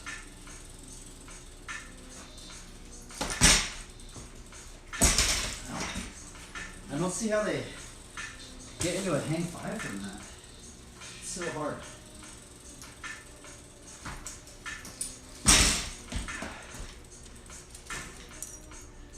And my back end always just goes down.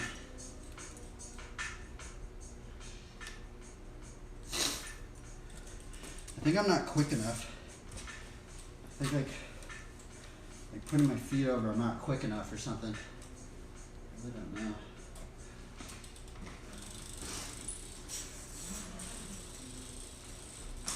I should just keep trying to flip over. That's what I should be doing.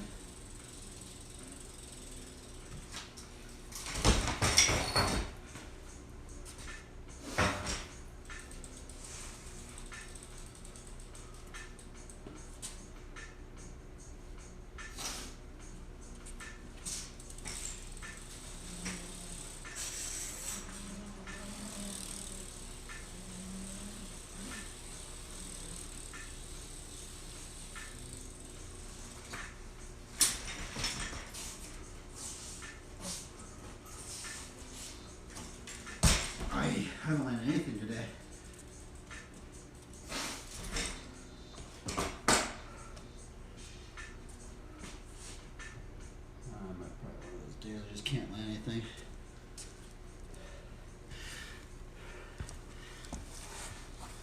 Cheers, everybody.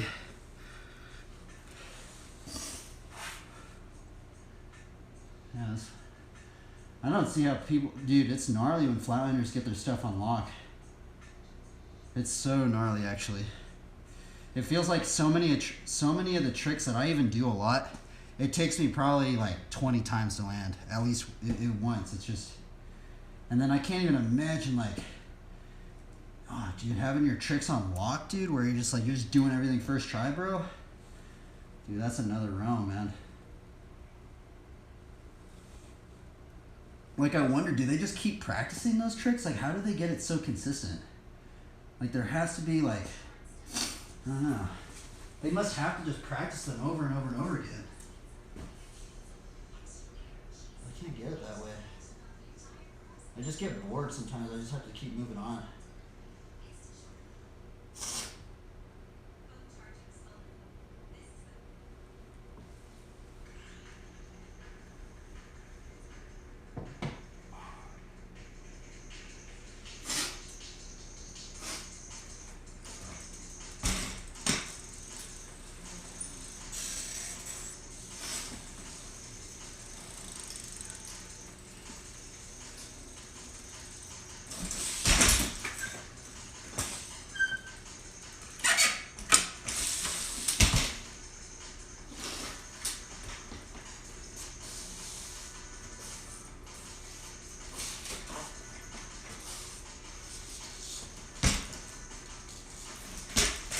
Oh, that was so close. Oh, I messed up. I rushed it. I rushed it. Fudge.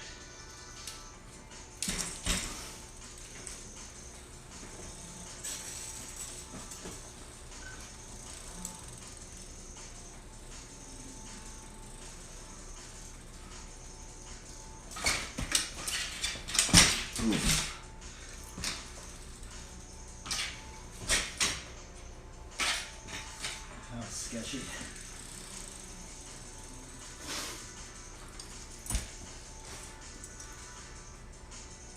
One day we will learn how to do 7 fire hydrants. That is my ultimate goal. I know people have done like hundreds of them, but I just want to learn 7 fire hydrants. I want to start off a line, 7 fire hydrants in a row, and then start a line off that way.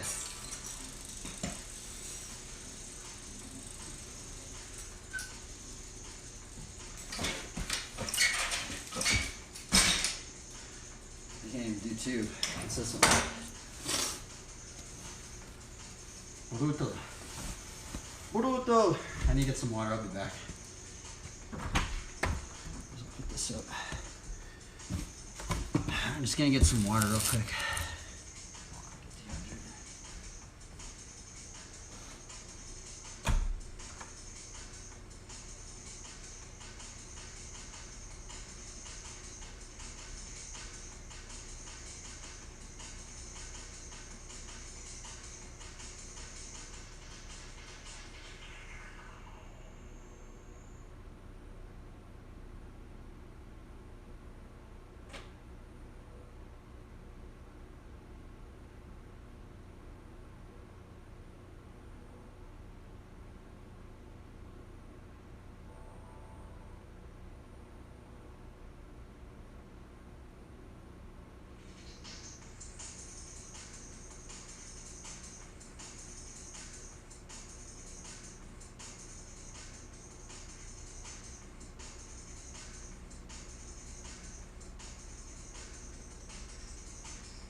Okay, we're back.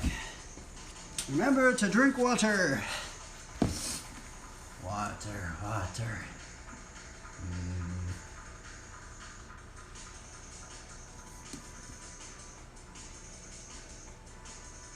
Man, I need to learn more front wheel tricks. I always just give up on the front wheel tricks.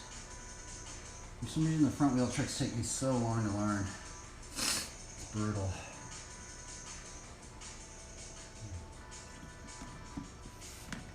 There is this one trick I've been seeing a lot of pros doing. I see if they put it in their combos. Do this one. I think they just ride into it. I don't know. I see them doing this right here. It's like a switch foot scuff thing. Oh no! It's this. It's this right here. I need to learn this one. I see people put this in their combos a lot.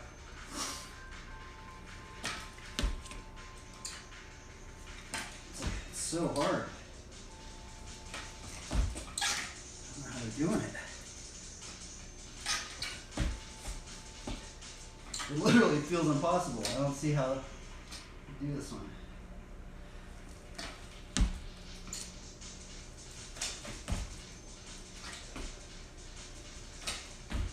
Dude.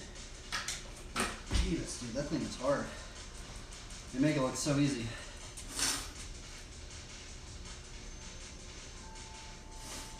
And that's why I give up on it. The pro wheel tricks are just so hard, bro. You guys that do them, like, wow, you guys make it look too easy.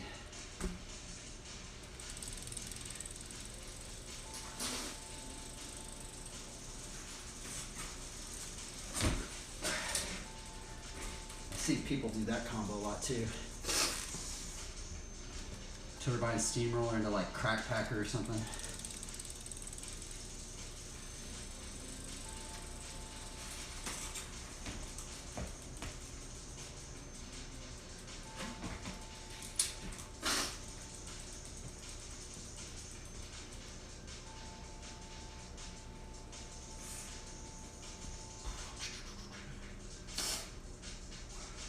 So let's put some reggae.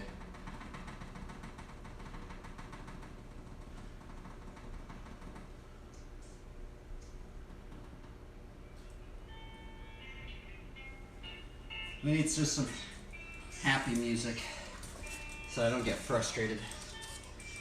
Oh, you know, let's try and do the backyard no-hander. Will today be the day I land this trick? It has been 2 years. I've only landed 2 of them.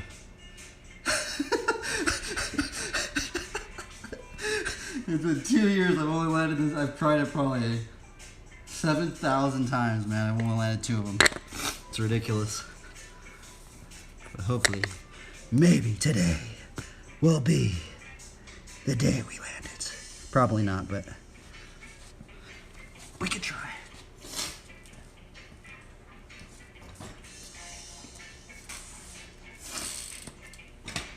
Okie dokie. Let's do this.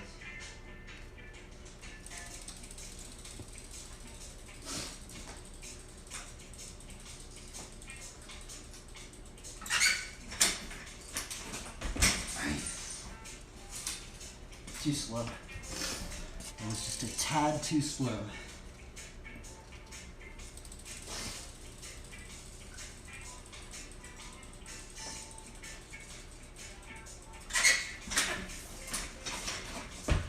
See, that one I leaned too much far forward.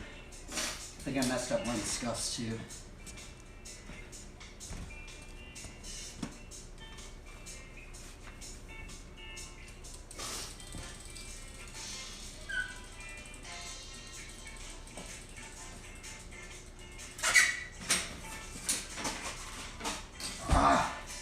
Messed up the scuff.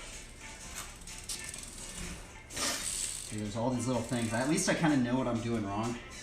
I can kind of see. I can tell now what I'm doing wrong. I just gotta like put it all together and have all the timing right.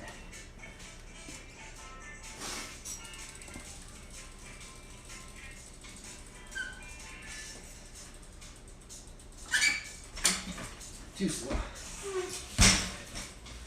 You gotta be like quick at that first part, or it doesn't work.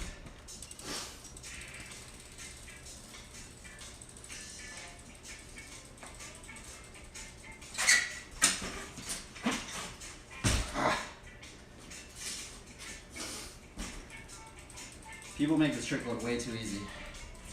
It's ridiculous. I've been stuck on this one for so long, man.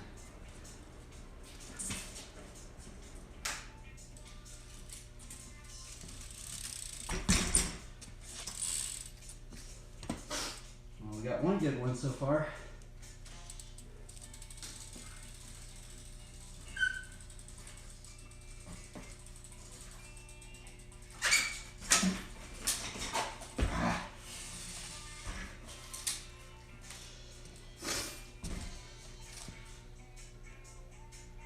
I wonder how much bike geometry would change if I had a shorter frame.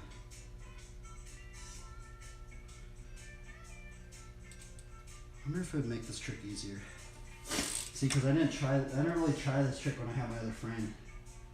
So I don't really know how this feels on an actual flatland bike.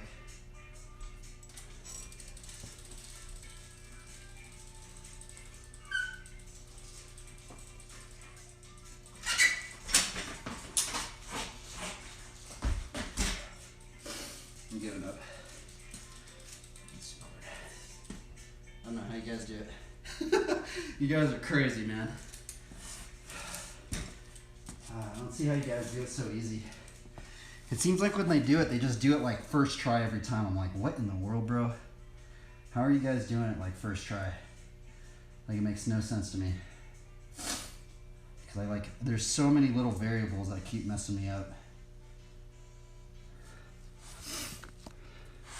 See, out of all those attempts, I only took my hands off once. Brutal. Brutal. Brutality, I got defeated.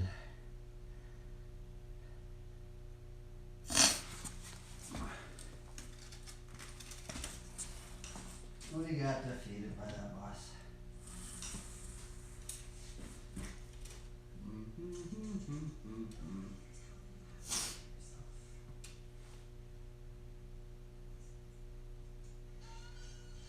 Three, two, one.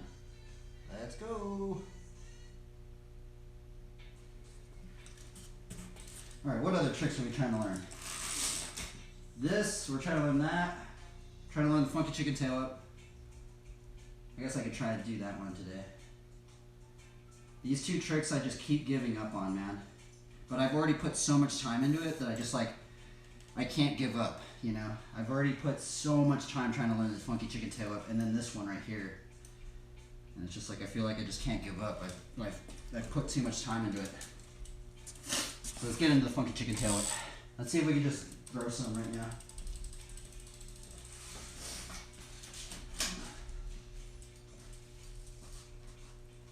Let's start right here.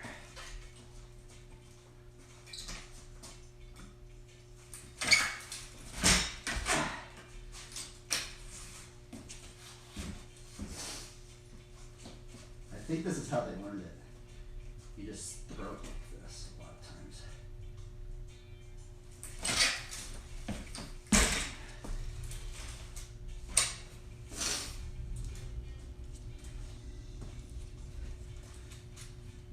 You could probably learn this in your room. You learn this on a 5x5 square, I bet. If you just got really good at this.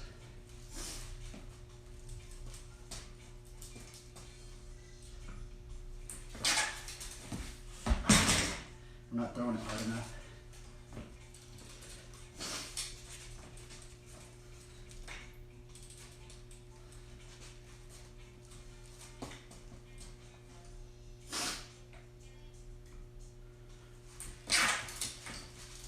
Oh, that's almost it. I keep putting my foot off. What am I doing? Oh my goodness, that was a close one. That was close. We just gotta do like 7,000 reps of these and we'll learn it, I bet.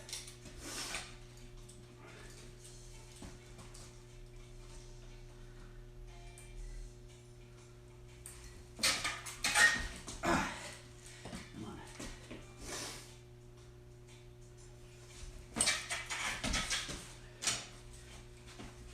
I'm just gonna try it. The problem is when you do it still, it doesn't really feel like it when you're actually going into it, because there's like momentum. But it kind of, I think it gets you better, but Like it's like when you do it with momentum, it's a little different.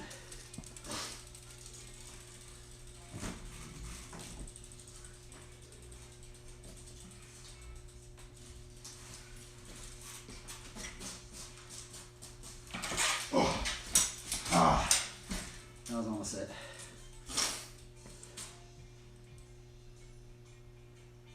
Oh my goodness, I was so close. I keep doing something with my foot. Like I keep like putting the foot on the ground. I need to just I need to like just keep that pressure on that foot.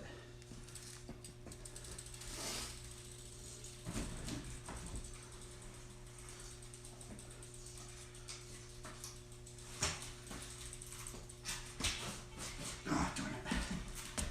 You gotta like go that way. If anybody has any tips on how to do this trick, I'd love to hear it. Shout outs to Thomas. What's his name? I think it's Thomas Weekly. He's the one that kind of inspired me to learn it. He's the only one with a clip of it on YouTube, actually. So shout outs to Thomas Weekly. This trick's been taking me a long time. I see a lot of people doing it too. It's just, when you look up Funky Chicken Tail Up, he's the only one with like an actual clip of it.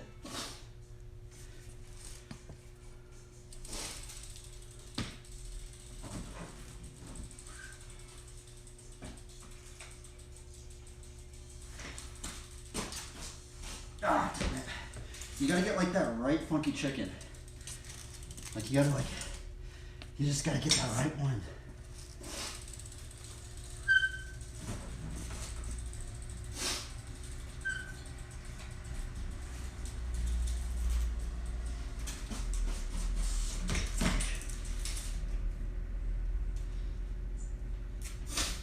Babe, I think someone's out front. Hopefully they don't.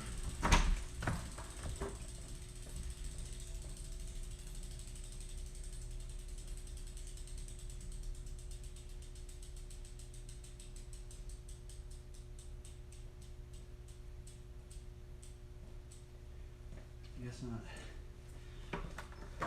Funky chicken tail whip. Funky chicken tail whip. How do you do a funky chicken tail whip?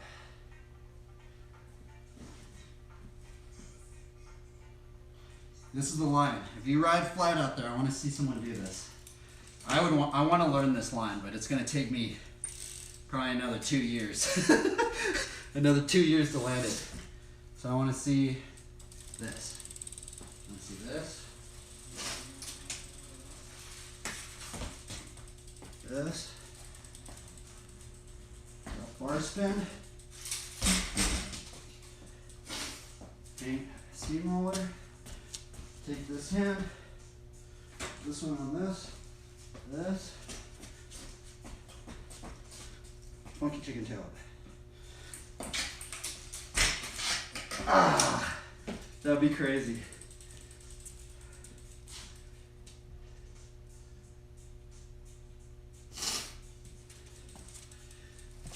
I wonder how they do like steamroller bar spins.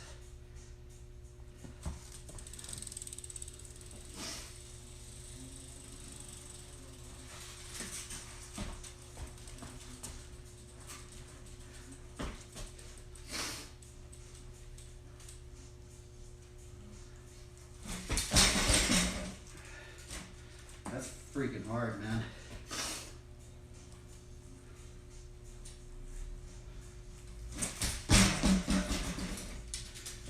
I think that's how they do it. I don't know how they do it. They're doing some sort of bar spin.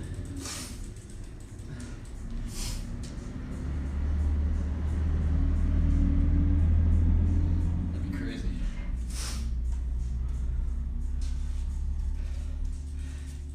No one ain't coming anytime soon, so I'm just giving up on it.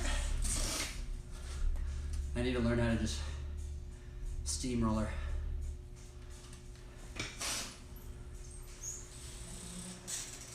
Speaking of steamroller, we get to do the steamroller line.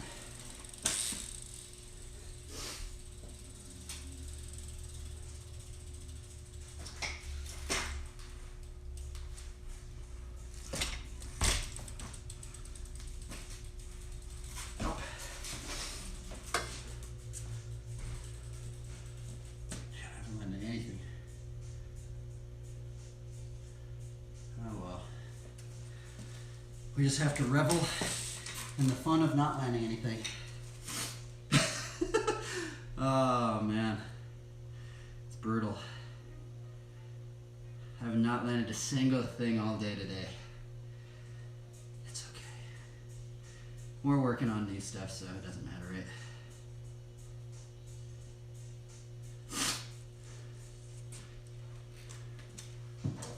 What else can we practice? What are you gonna practice? I guess I could practice the switch foot. So this one, I know this one opens up like 1,000 combos. So this is why I've been trying to learn it. So it's the switch foot gyrator to regular foot gyrator.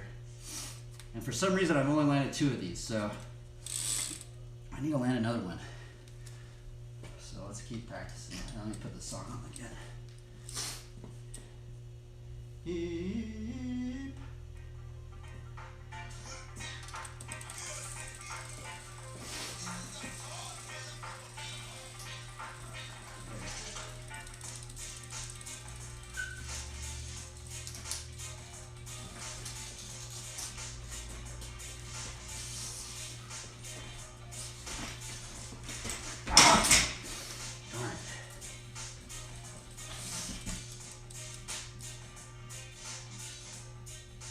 I know this one opens up so many combos, but I just can't do this first part, like switch my feet around.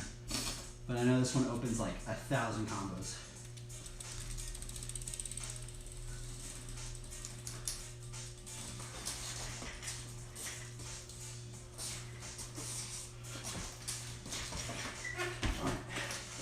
I'm not very good at like my regular foot gyrator. Let me just practice this.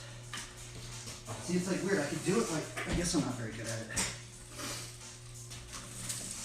Gotta practice a little bit.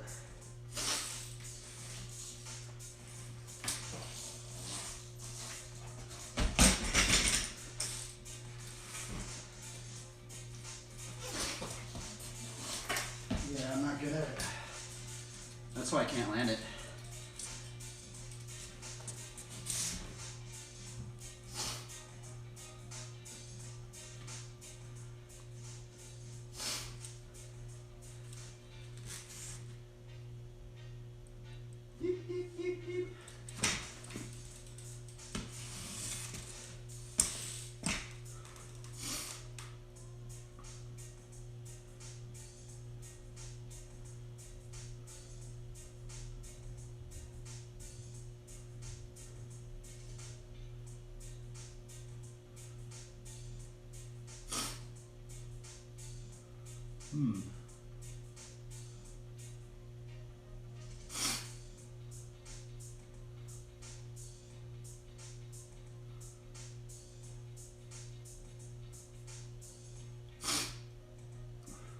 Intriguing.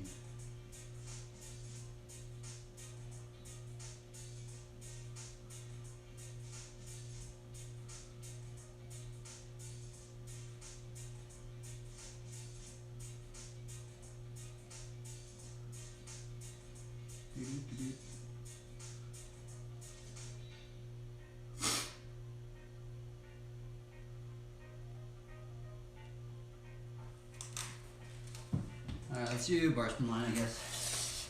I've already done these ones, but I feel like, should I even be practicing the lines that I've already done? That's the other thing. I guess they're just fun to do.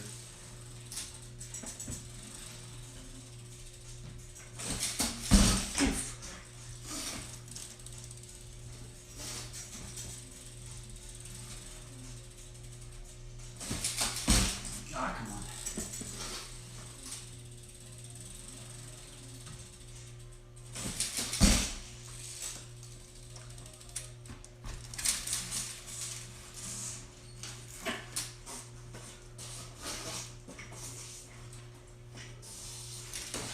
Oh my god.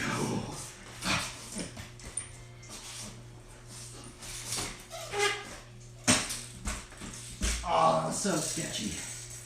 Darn it. Ah, darn.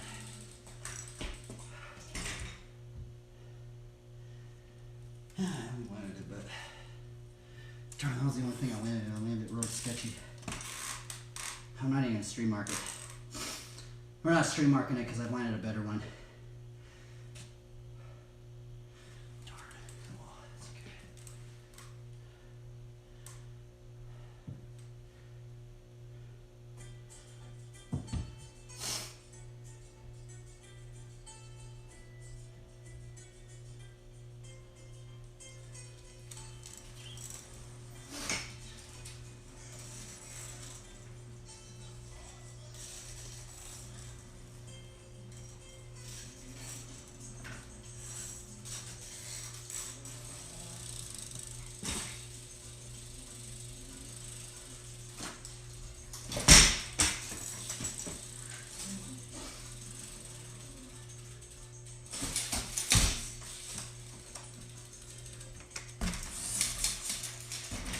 Ay, that was so close.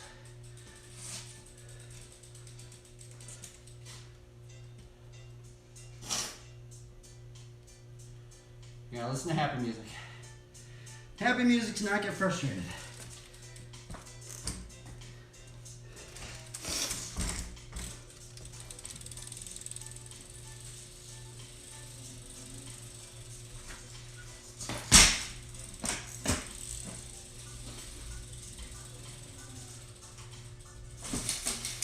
Ah, fudge.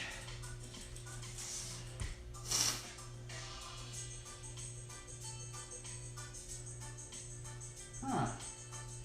I see a little character. A little character beating on some drums or something. What's up?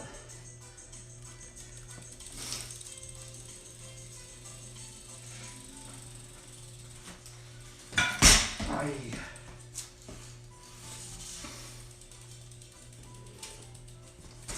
Little drum character. Doot, doot, doot.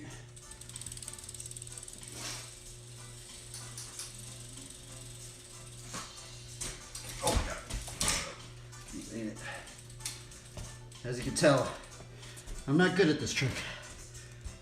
I need to start doing a bunch of these because I'm bad at it. I want to learn so many combos with this one.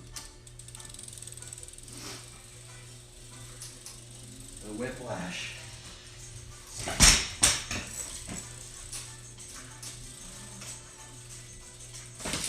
Ah, fudge.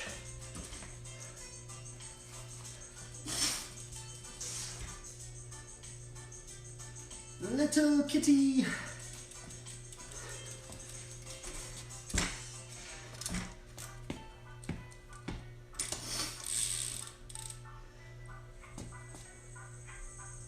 There's a lot of bongo drums in reggae music.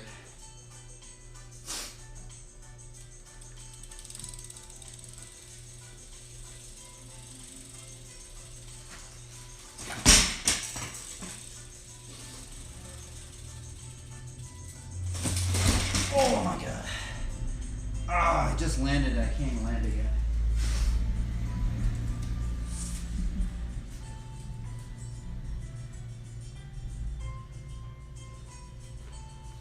That's brutal. Oh man.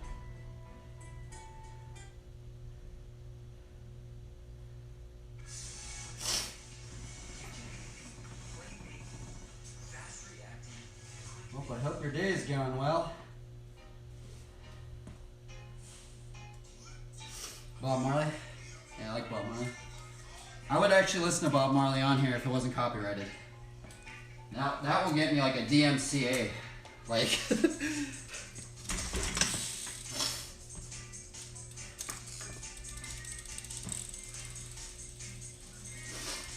see, we land this line. We're gonna give up on that line.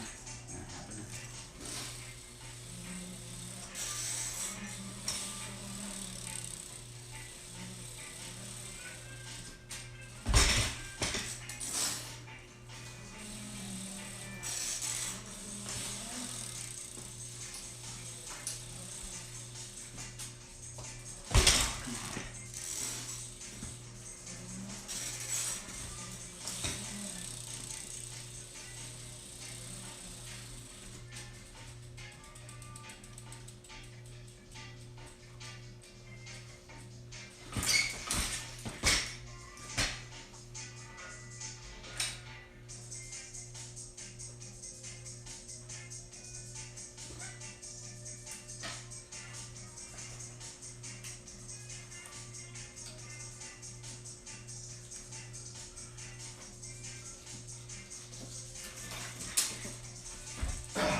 All that for nothing.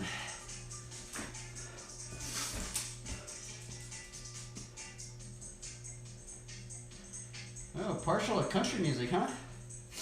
Nice. There's this band, oh, what's it called? Lucero. That's like the only country band I really know. Lucero. The only reason why I know about Lucero is a lot of BMX riders. For some odd reason, I think it's because of this old BMX video called Road Fools 12. But there's this country band called Lucero. I can't listen to it on stream because it's copyrighted, but that is a country band I know.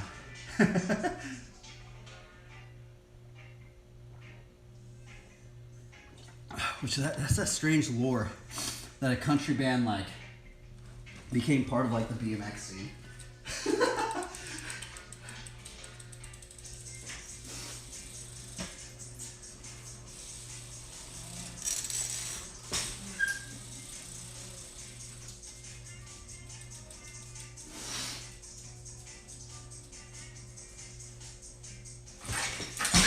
Oh, that's bad on my wheel.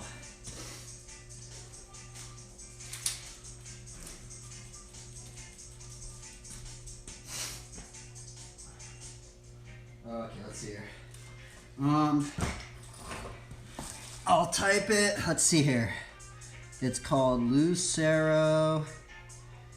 These are the songs I kind of know. I know a lot of them, but I think this is the song that's in a BMX video. Tears Don't Matter Much. And Six String. And then, what other ones? I think that's the ones that really come up to the top of my head.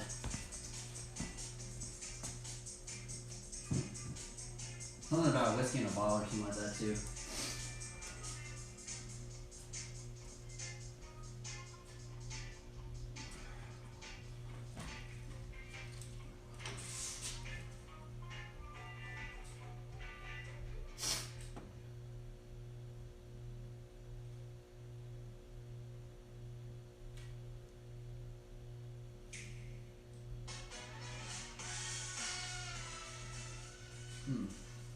Man, I got only one line today. Let's see here.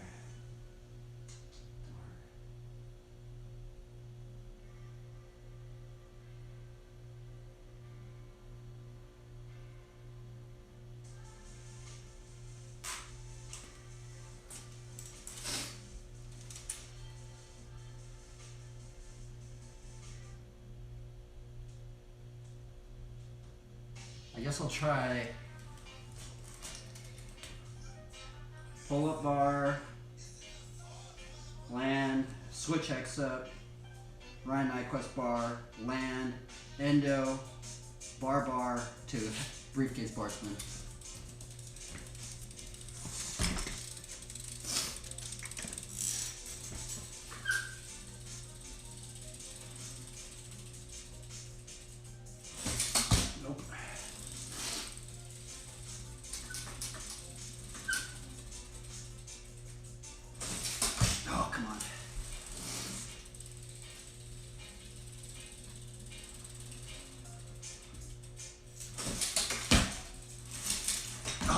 So close.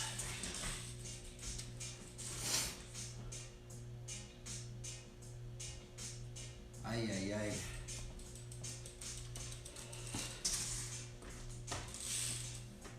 You gotta be like quick when you do that X up. Pull up bar. Boom. Oh no, I keep messing up that.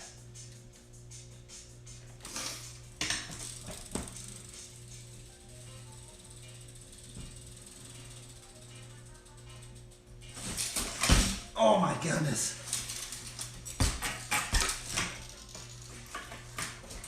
That was sketchy.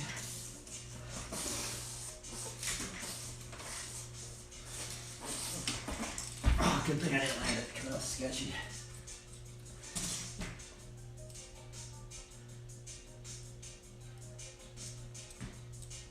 Smash my finger.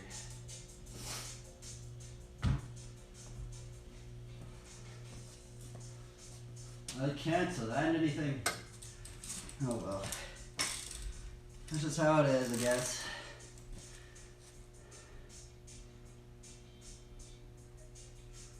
Huh.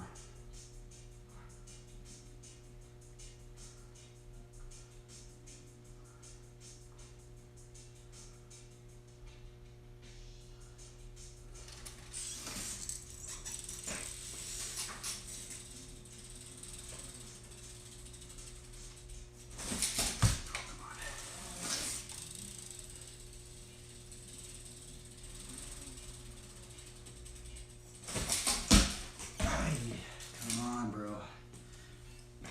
Nothing's working.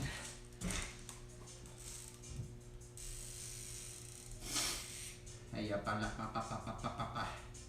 beep, beep, beep, beep, beep, beep, beep, beep, beep, beep, beep, beep. Ay, ay, ay.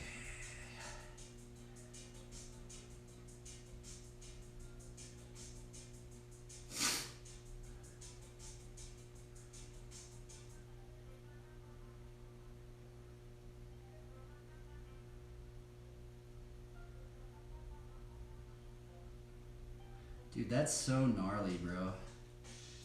Narcore, dude. Gnarly, dude.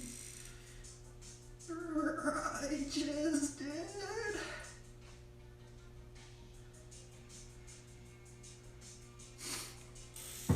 Narcore.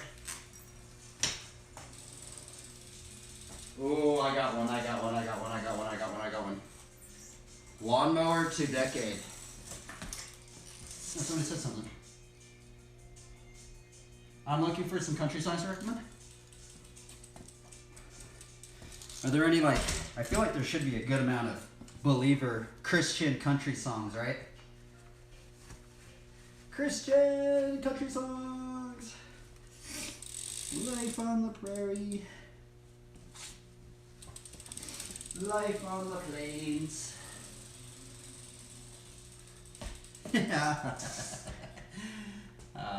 She chose me.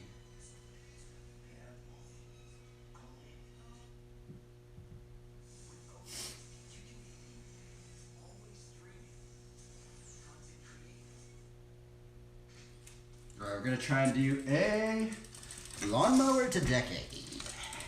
I haven't landed one of these in a very long time. It's been a very long time.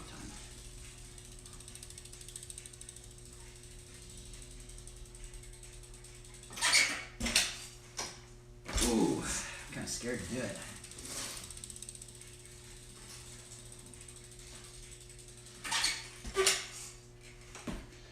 I need to actually. No, that's good. What does that look like?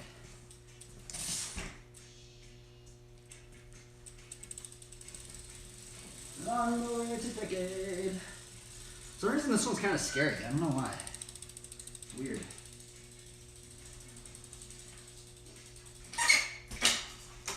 Oh, come on.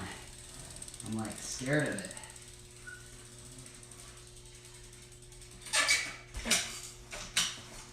Ooh, that was a little bit. I just gotta commit to it.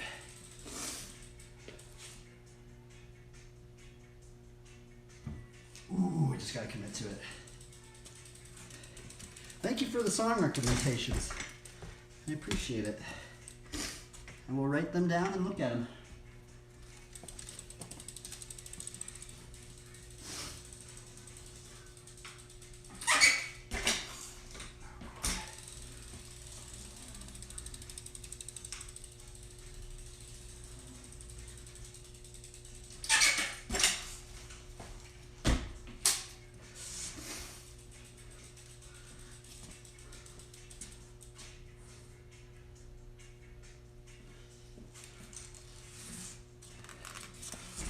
Why can't I land anything?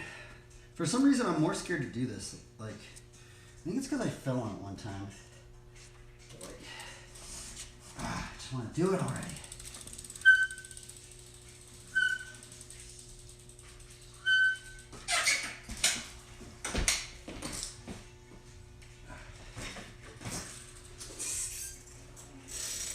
Shouldn't be that hard.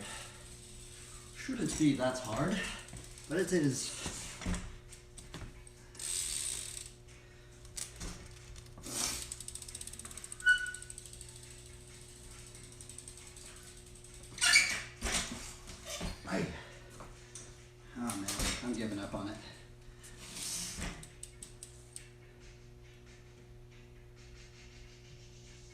Tall, tall trees and deeper than the holier. Huh. I wonder if I may have listened to some of these songs. Are they pretty well known?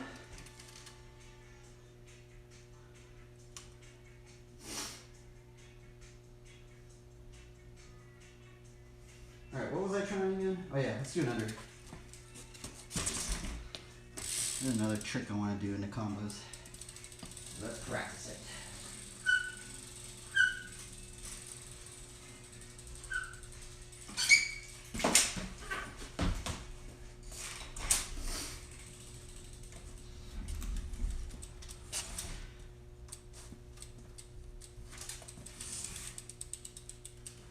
They're a little older? Huh.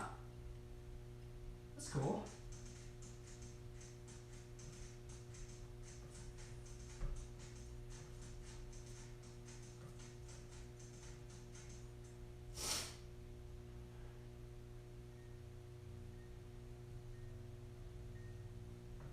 Wait, have I met you on a different stream? Are you that person that streams with that one chick that cooks food? I remember, I think I saw you in there, right? Is that where I've seen you?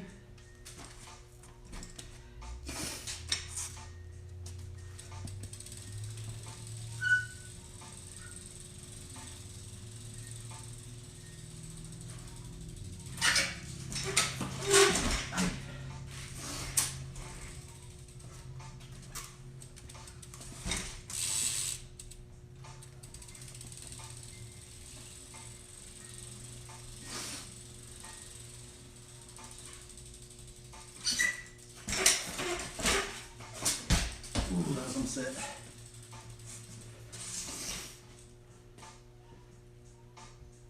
I don't think so, huh? I feel like I've seen your name somewhere. I guess I've just seen you on the stream.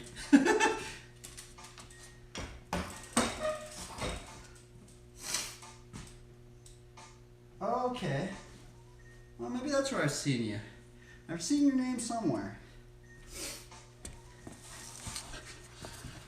Yeah, I like all the believers that stream, that's for sure. They've actually kept me motivated to keep going. What's strange, if there wasn't believers that were streaming, I probably never would have got into bike riding streaming. Because there's really not a scene for BMX on Twitch. Like bike ride, you know, there's not much of a bike riding scene, right? But there's a bunch of believers, so, you know, it's cool.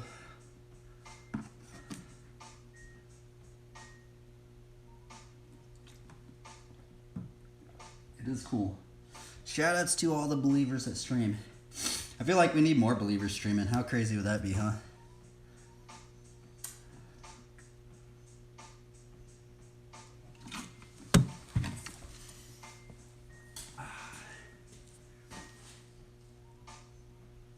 Abigail. Oh, no.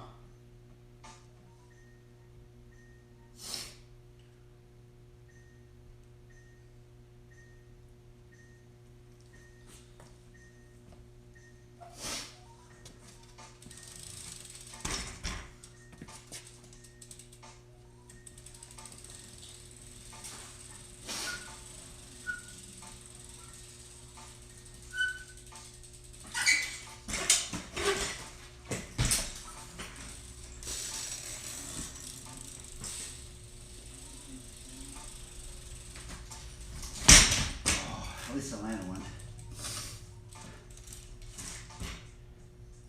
If there's anything, that's the only thing I've landed today. Oh my goodness.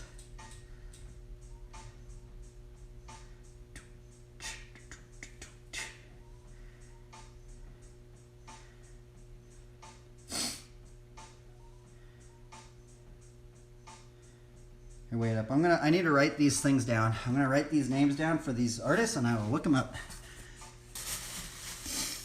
Let's see here. Got a sticky note. And where is the pencil? Somewhere around here.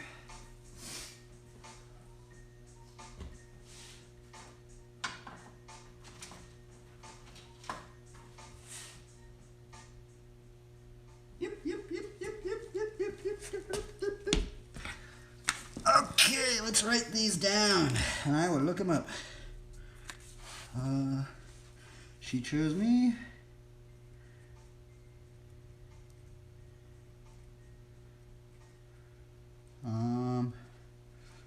Raylan.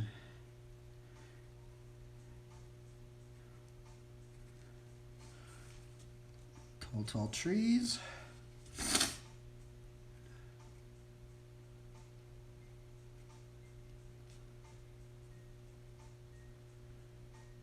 Deeper than the holier.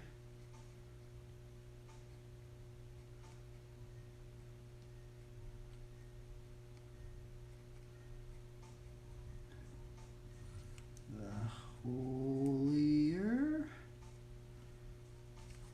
Alan Jackson. Southern voice.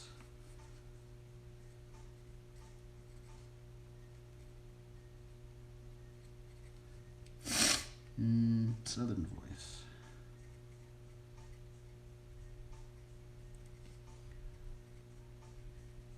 Tim McGraw.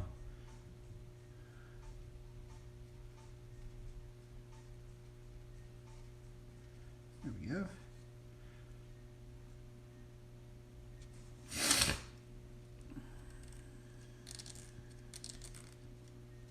Daddy doesn't pray anymore. That's a funny name for a song. Daddy doesn't pray anymore.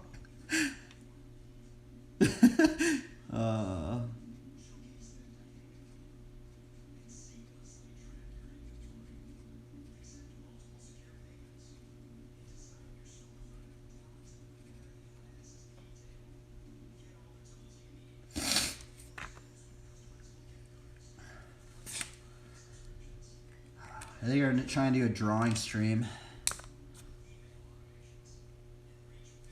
Huh. Rascal Flats, huh? Wait, what did you say? Let's see here. Something about mountain biking, huh? Oh, I would think there would be a presence of competitive mountain bikers, yeah. Yeah, that's the thing. The thing about having the IRL streams, you know how like people are doing the IRL streams? They have like some crazy internet. I don't know which internet they have, but I can't do it on my phone. Someone told me you need like this backpack thing. Like you carry around this like modem or something and you can stream outside from your Wi-Fi. But unfortunately I have to stay tethered to the Wi-Fi. That's why I'm riding in the garage.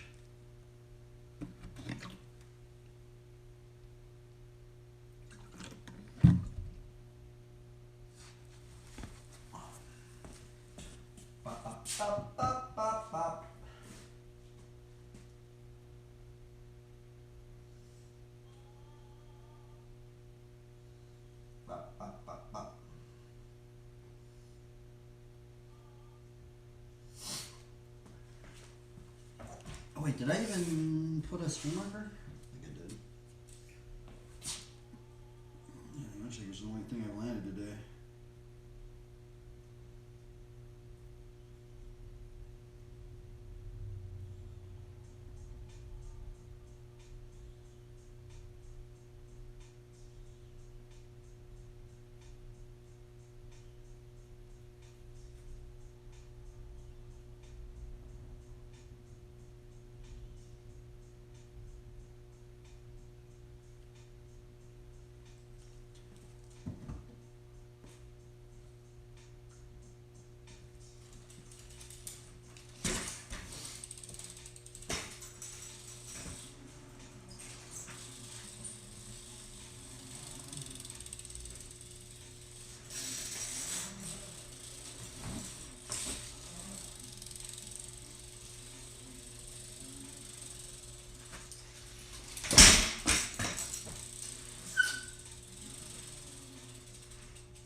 Why can I not plan this?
Trailer good.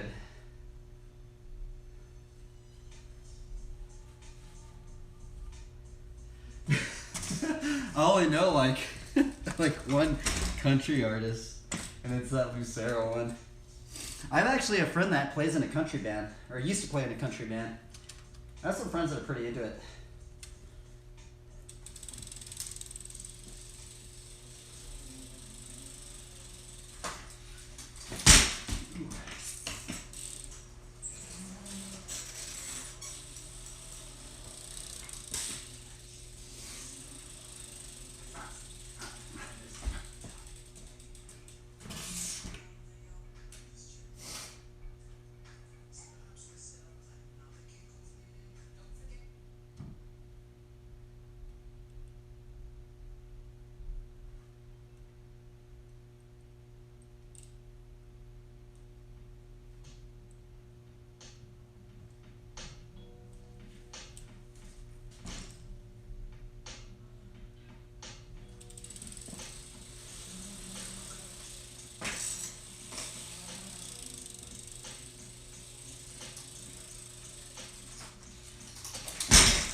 Ooh.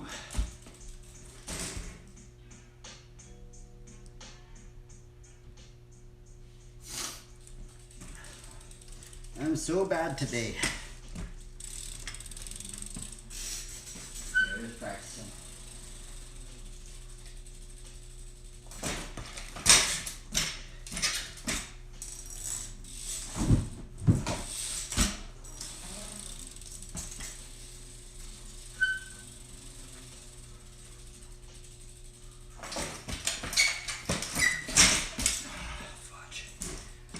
Brutal. I'm bad at flatland, man. Oh, man. I guess that's why we're here practicing it, right? It's just some of these tricks, it's just like, I don't know why they don't work. Huh, you know what it might be? I'm wondering if, like, I need more grip on my tire. Maybe the grip on my tire is messing me up.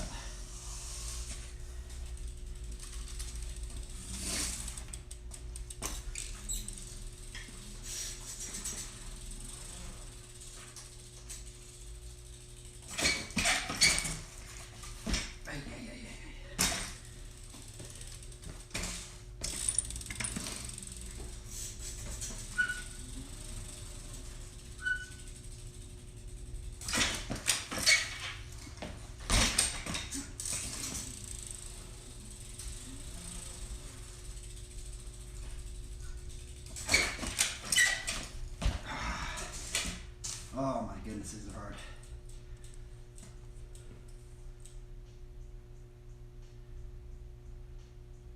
Do you stream? Ronin. Isn't that like a samurai, like a wandering samurai? Ronin. I think it's a wandering samurai, right?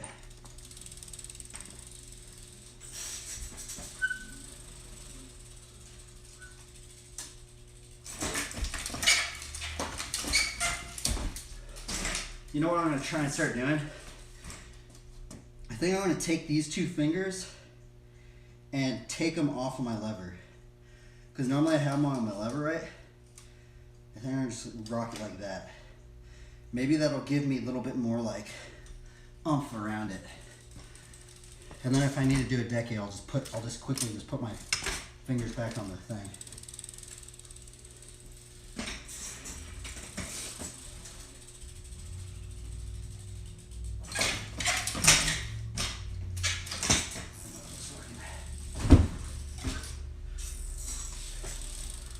Maybe I shouldn't do that.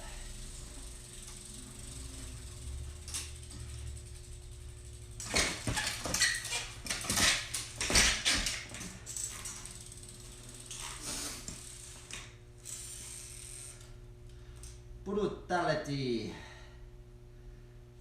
Beep, beep, beep, beep, beep. Beep. What is wrong with me with this trick? I don't understand. Why do I struggle?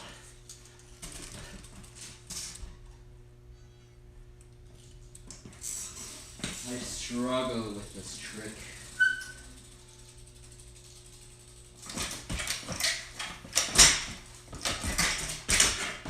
It's so sketchy.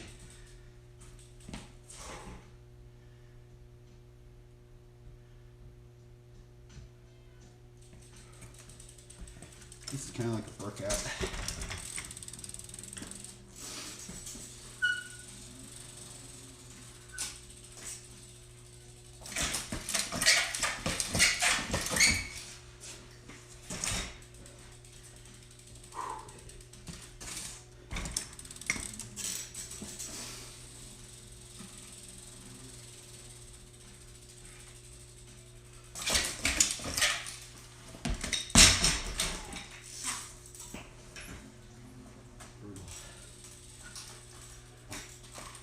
I wonder what like a pro would tell me. Like what would they tell me to do this trick, right? Because there's like not many like how-tos how to do it. I mean, ultimately I just think it's just I'm not getting the timing right. I think that's just what they'd say to me. Or it might just be on my bike geometry or...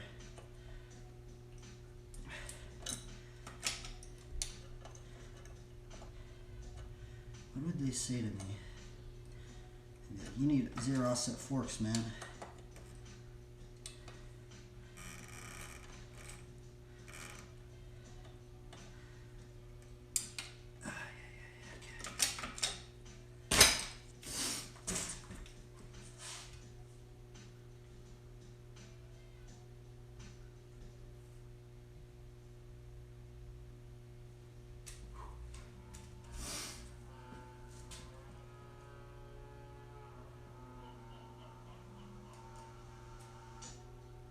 It's weird because I also see people doing it two different ways. I see most people doing it like this, with their foot like this, but then I see some people doing it with their foot like this. I feel like if you learn it like this, with your foot like this, you actually have more room to correct it. Because say if I'm doing it like this, my foot goes off to the side a lot, right? Because I miss it. But if you go like this, it's like you have this entire gauge to work with, right? And I'm like wondering like, I think this way would be more beneficial.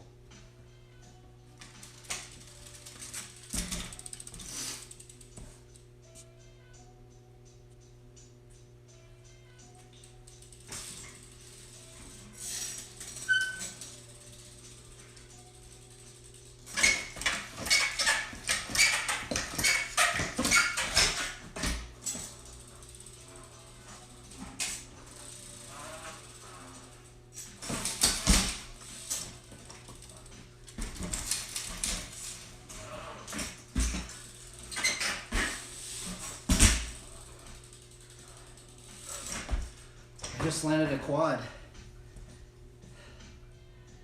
Dude, I'm so happy. I'm so happy. I have not landed that trick in like a month or two. Ah, thank you, Jesus Christ.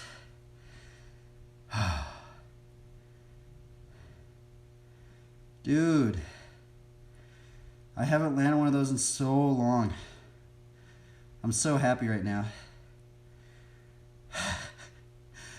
I literally haven't. I've been after this one for a long time now. Mess my bike up a little bit.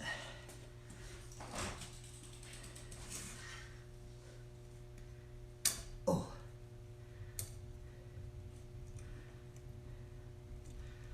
Oh, this thing got messed up. These things got messed up.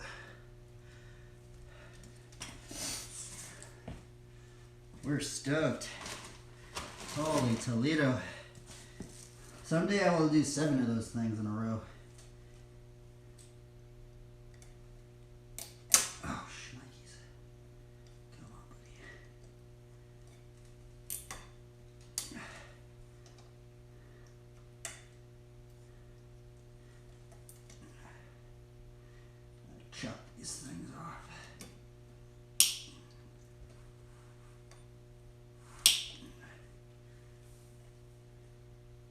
Yippee! We've landed it! So stupid. What is Ronin? What did your name come from? Ronin 1. Isn't Ronin a wandering samurai? Isn't that what a Ronin is? Or it's a samurai that like defeated the dojo or something like that? Isn't there... Huh.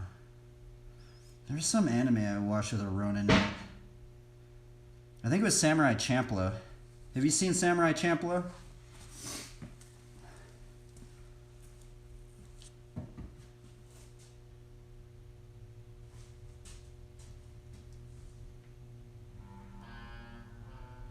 Here, I think when I was talking like to you, I said I was doing it this way. So I think I'm gonna start doing it that way. Let's see if I can do it again.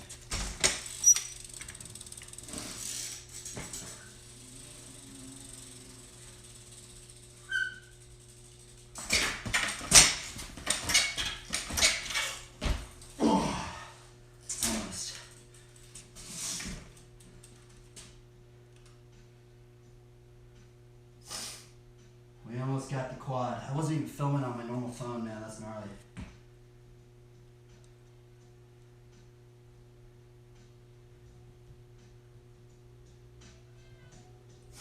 Actually, I'm gonna try pull-up bar to foot jam tail up. I haven't really done a good one.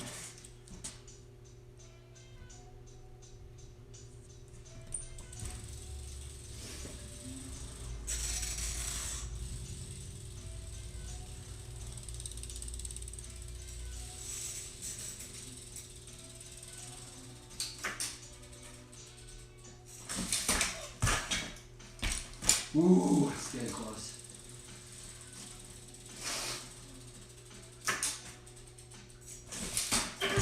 Oh, come on.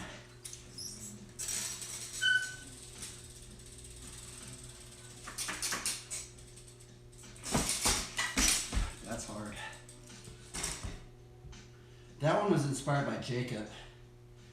So Jacob Thiem did... He did, what did he do?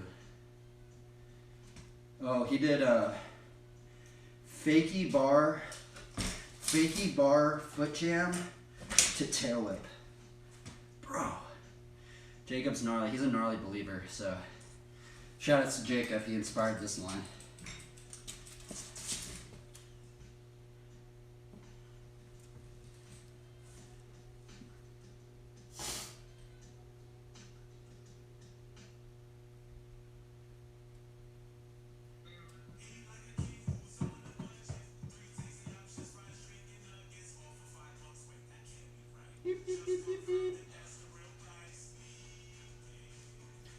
Let's keep.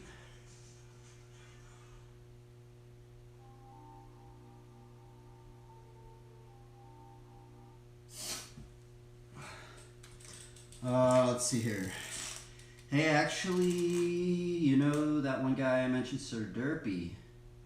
He does a Bible study every Monday. If you are interested, I can DM you. Yeah, send it to my DM. I think I might have seen... Wait, has he Pastor Sir Doopy? Does he have the big beard? I think I've seen him on Twitch, right? I think he has the big beard, right? Or is that someone... Or is that Pastor Dolan? I can't remember. I might be able to join into some, but... at times, like, I have so many... You know, sometimes I don't have much time to watch other people's streams, but... I might be able to catch a few. It's always good, right? To have the body of Christ. We just gotta keep motivating each other and keep building up the body of Christ, right? And keep trying to glorify God.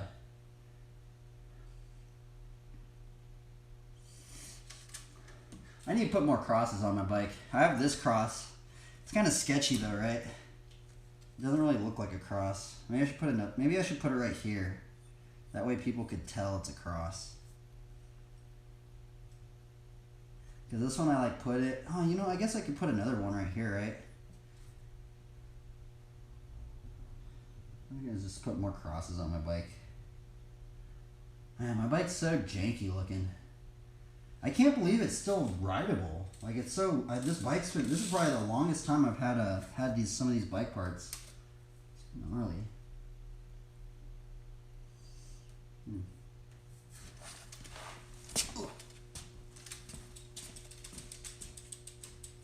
He's a really good guy?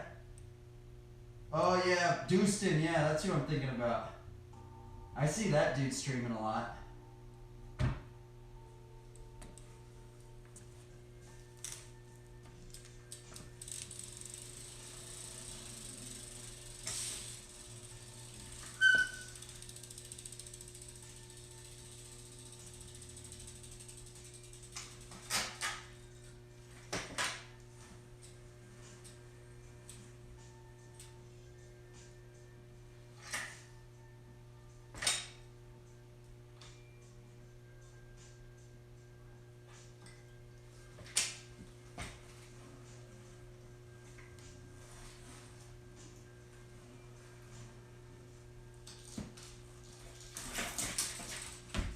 So close.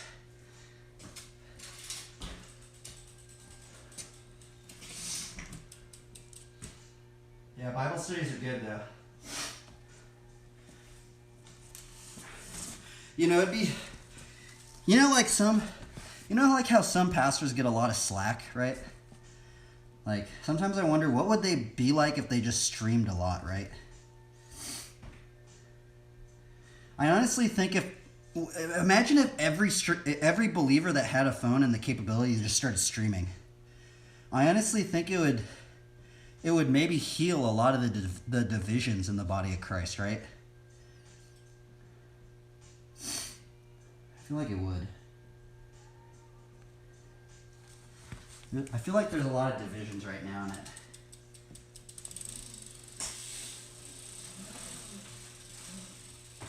All glory be to God.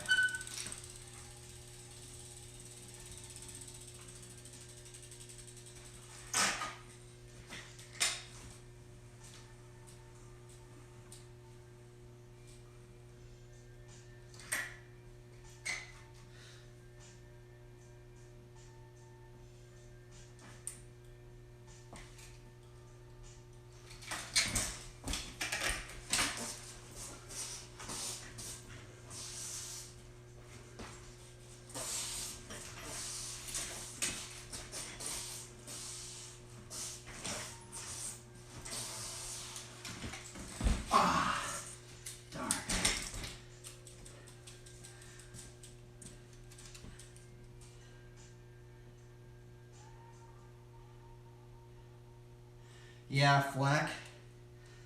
Because, like, you know, like, I understand, like, why they do get flack, right? Like, I know a lot of pastors, you know, they're like, you know, that guy's a prosperity teacher or whatever, right? Sometimes I wonder what they'd be like if they just streamed a lot, right? Like, or if they all just did Bible studies together. Imagine if everybody in the body of Christ was just all doing our Bible studies together. You'd be like, huh, okay.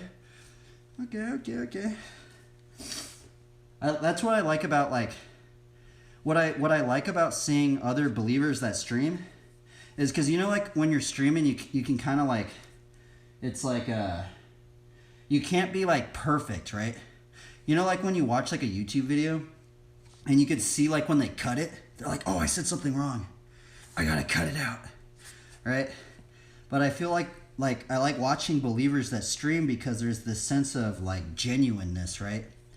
It's almost like they've accepted their failures, right? They've accepted that, you know, and there's like a sense of, like, humility from just accepting your failures and just letting your failures be known to anybody that's watching, right?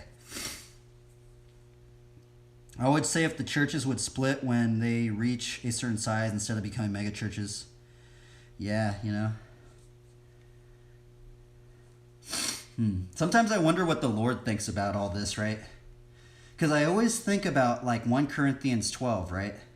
Where Paul talks about there are many members, to the body of Christ, right? And like how he's saying, like, you know, if there's at the part of the ear or the part of the foot or the toe or something like this. Sometimes I wonder when I read, like, I wonder what all these different believers, all these different denominations, what do they think of 1 Corinthians 12, right? I'm always just curious. What does the Lord think about 1 Corinthians 12, right? Sometimes I wonder, Lord, what do you think about all these denominations, right?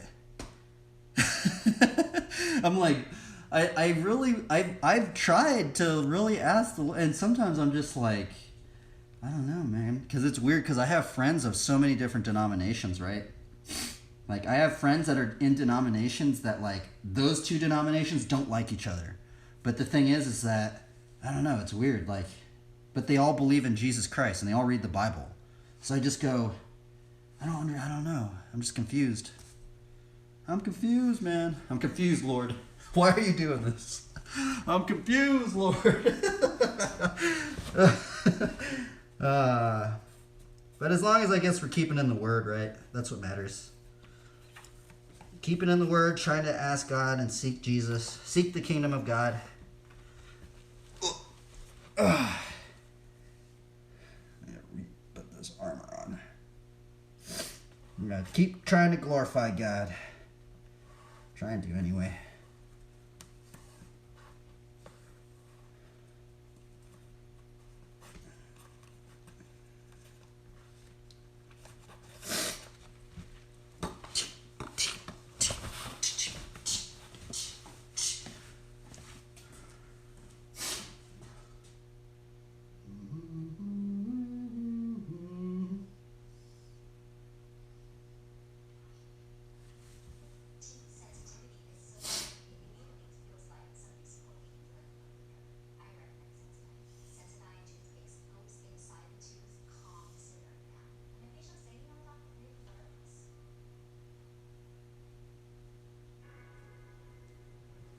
Is this free or is it?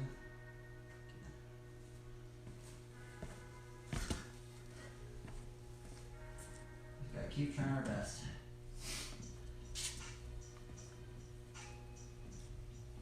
I actually need to do that more. Let's do the one wheel. I'm gonna try the one wheel now. We haven't been riding the one wheel.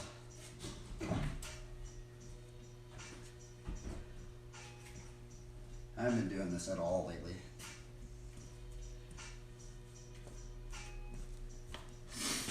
I used to do this. I need to practice this, man. I haven't been practicing it. I like totally forgot about it, actually.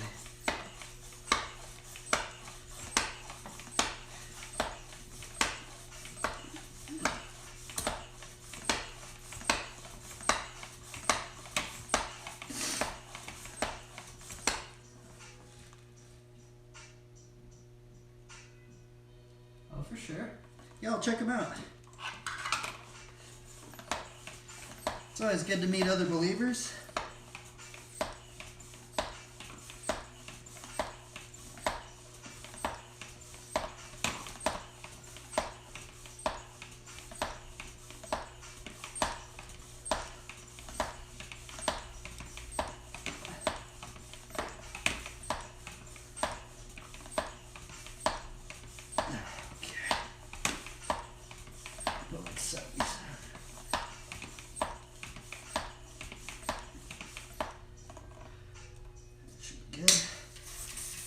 Now this thing is hard to ride.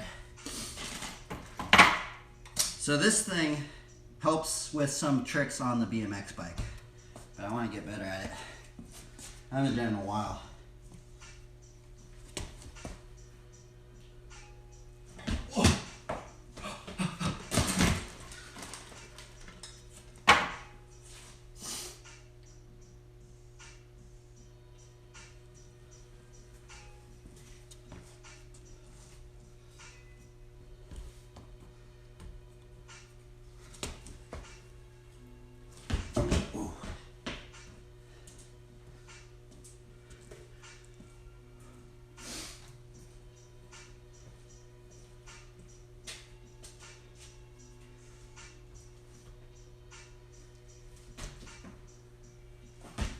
This thing's hard.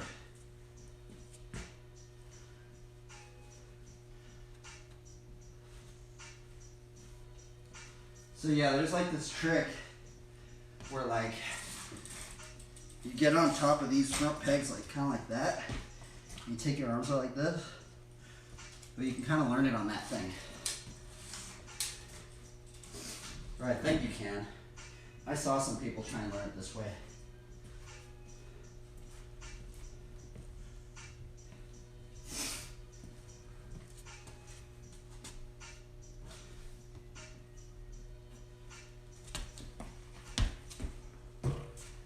It's hard. You gotta like get your weight placement good.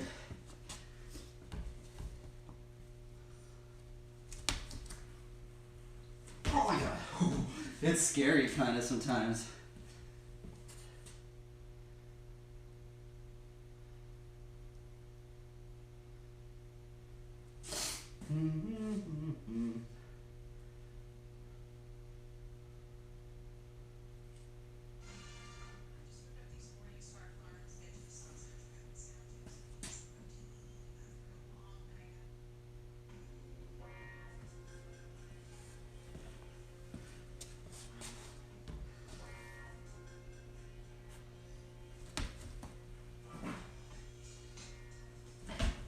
Come on.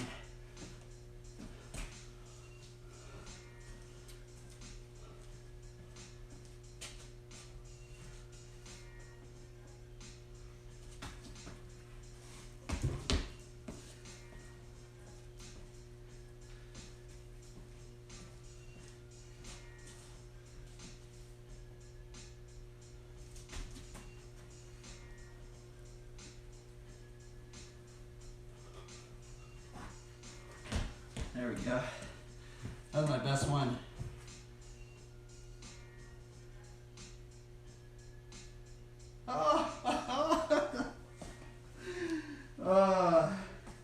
That was the best one of the day.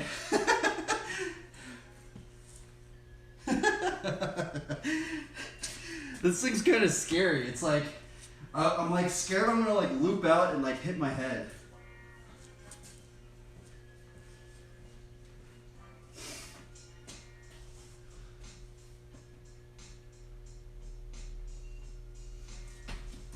Oh my god.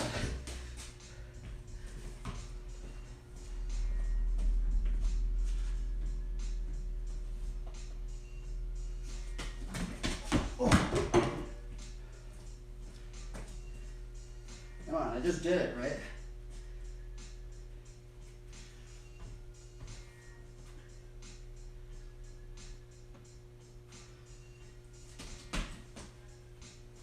Oh.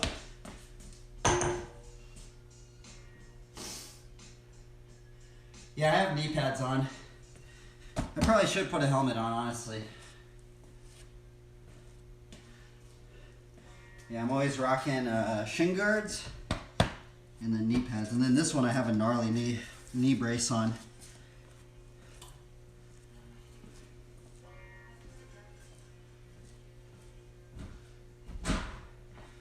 So let's see if it helps with this trick.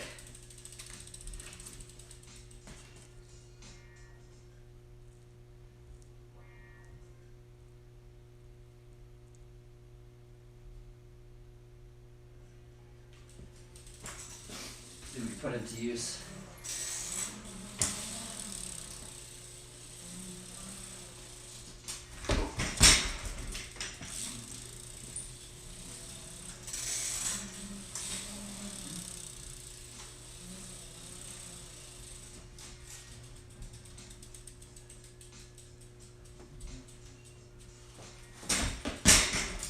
Like, see how I'm like taking my hands off like that?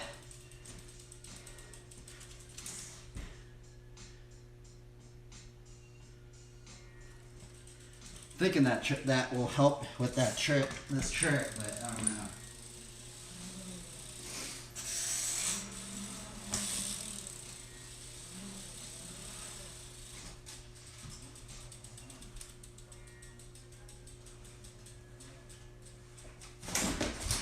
Scary.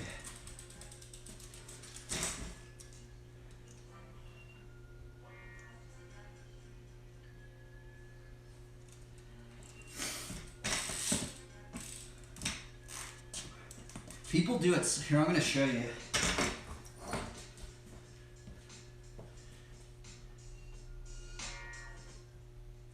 There's this dude. Coincidentally, his name's Luke. But there's this dude, Luke, and he does it so, it looks unreal how he does it. It's literally insane. Like, I'm just like, bro, how in the world did you just do that? Let's see here. Luke Malone. He's such a gnarly rider. He's super ripped too, it's funny. So yeah, this is the trick I'm trying to learn from Luke. And it's just, he does it so easy. And I'm just like, how do you do this, man? Like, how is it even possible that you're able to do it this good?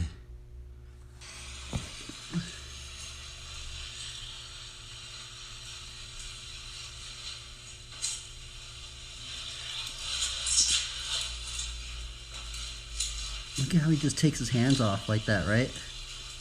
It's insane. It's so crazy. Like, it looks fake. It literally doesn't look real.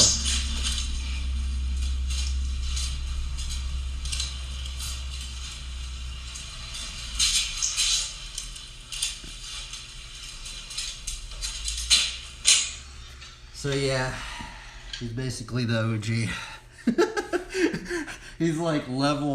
He's like probably level 7,000. I'm probably like level 2.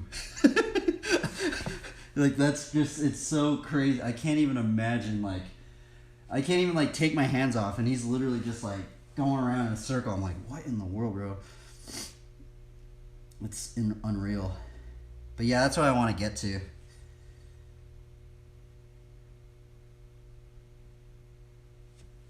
Shout outs to Luke Malone. Shout outs to Luke Malone, the OG. I don't know how you're doing that, bro. How does he do it? Makes no sense to me.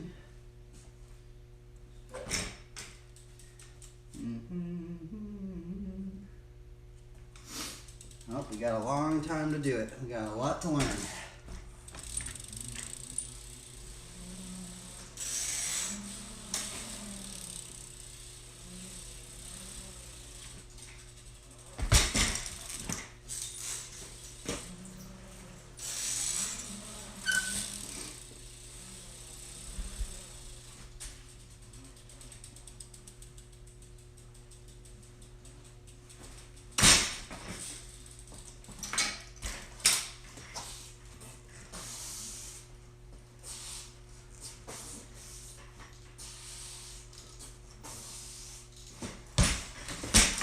Oops.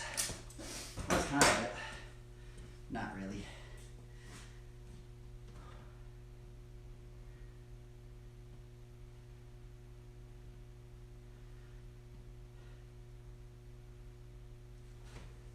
Like, mine are like little hot potato no-handers. You know, I'm doing the little... Luke's going like this. He's going like just straight up, just balancing it out like this. Like, I'm doing this.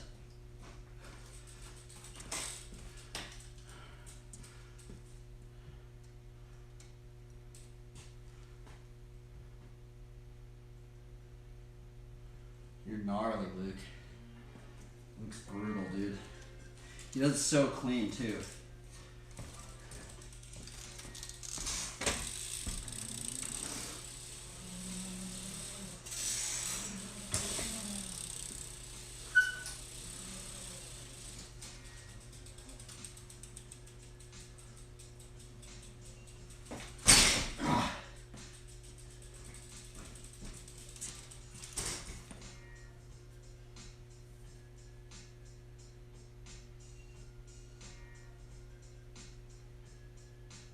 Yip, yip, yip, yip, yip, yip.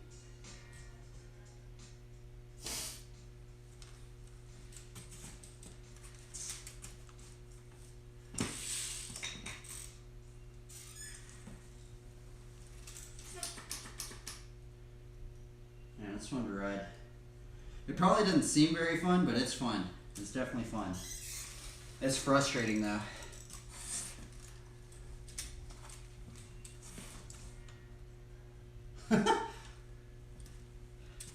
Here, I'll try this other no-handed trick.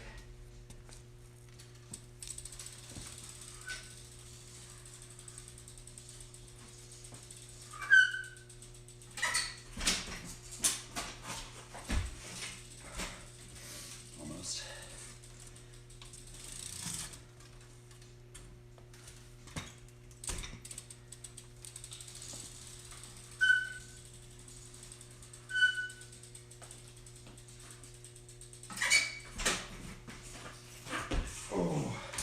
I'm wondering if that's like a Smith decade.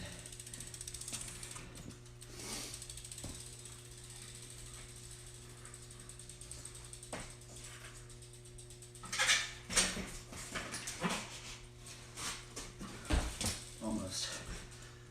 I've been after that one for a long time.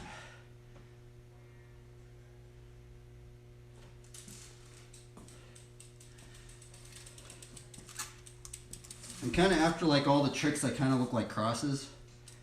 But they're hard. Especially this one. This one and then the one that Luke's doing has a bunch of bunch of tricks that kind of remind me of crosses.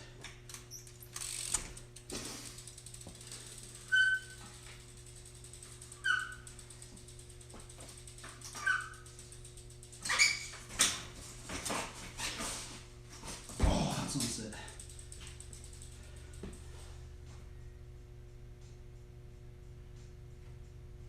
That's so close, man. I've been stuck on this one for so long.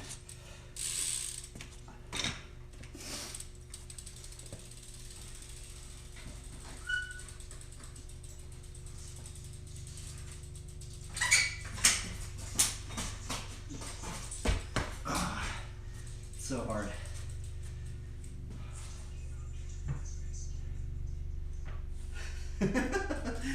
Oh man. I'm trying to give it my all for, I mean, I guess I wouldn't say it's all of my giving it my all, but I've been trying not to give up on this trick, right? We're on the quest to try and learn as many cross-looking tricks. This is one of them.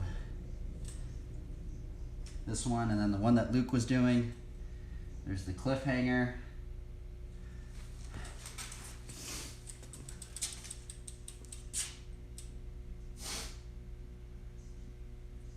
And then there's this cross-looking one. I already do a lot of them.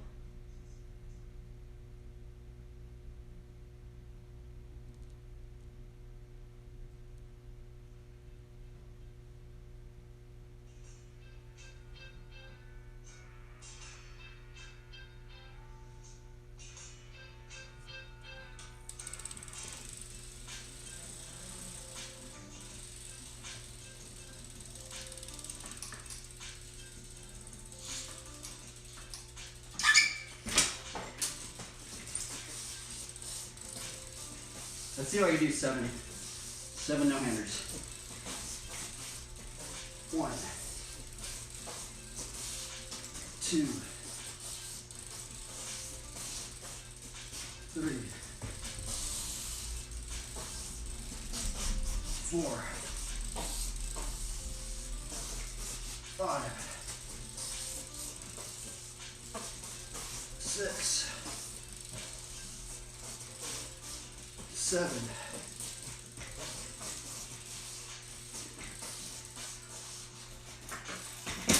oh, so close.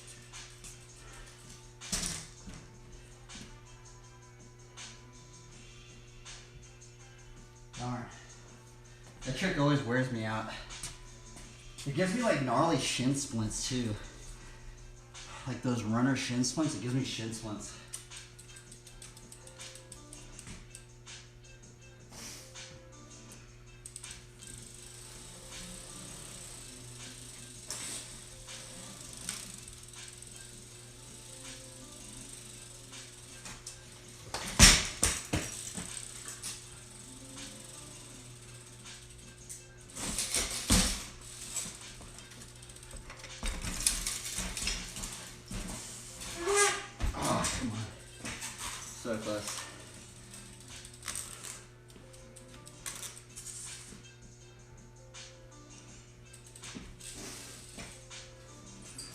try the Luke hang 10 no-hander thing.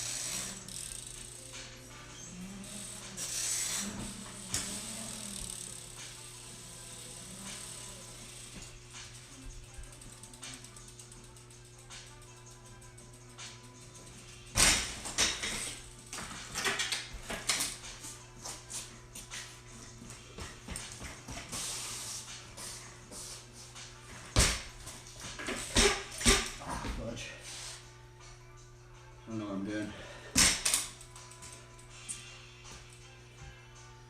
Run out of room.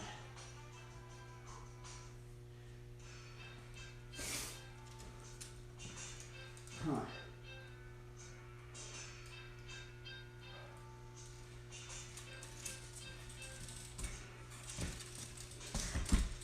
Let's try that one. Backyard.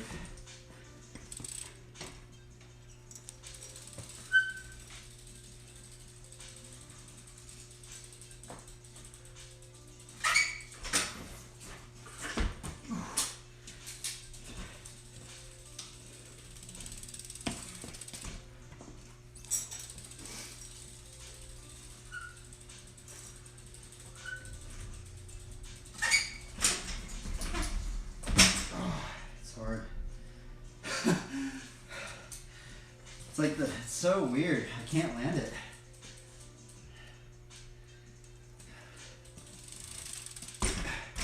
It's weird because not many people do this ride-in, right? Because I think most people go in the circle the opposite way. This is how you do it going clockwise. Most people go counterclockwise for some reason.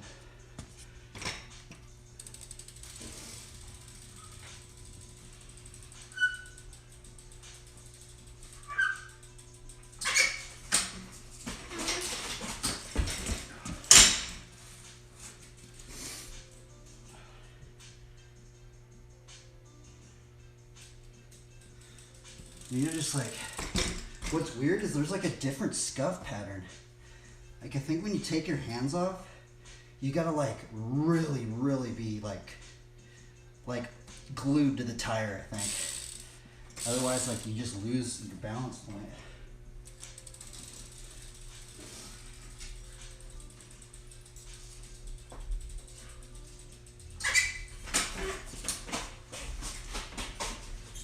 See, I just lose my balance point every time.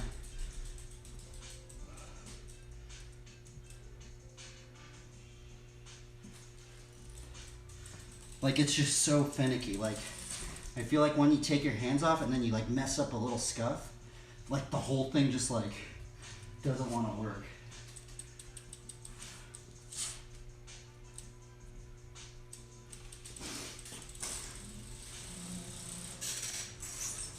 Let's see if we do 7 no-handers. Again, I need to call it on stream.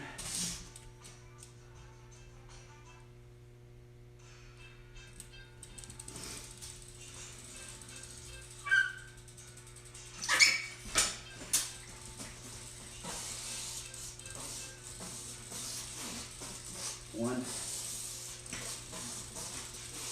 two, 3, 4, 5, 6, 7,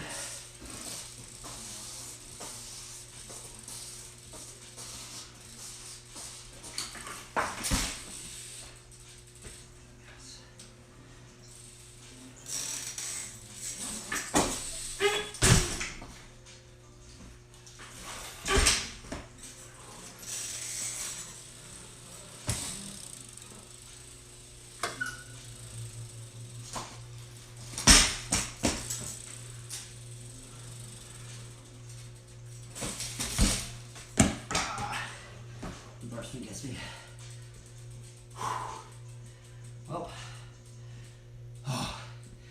I'm tired now.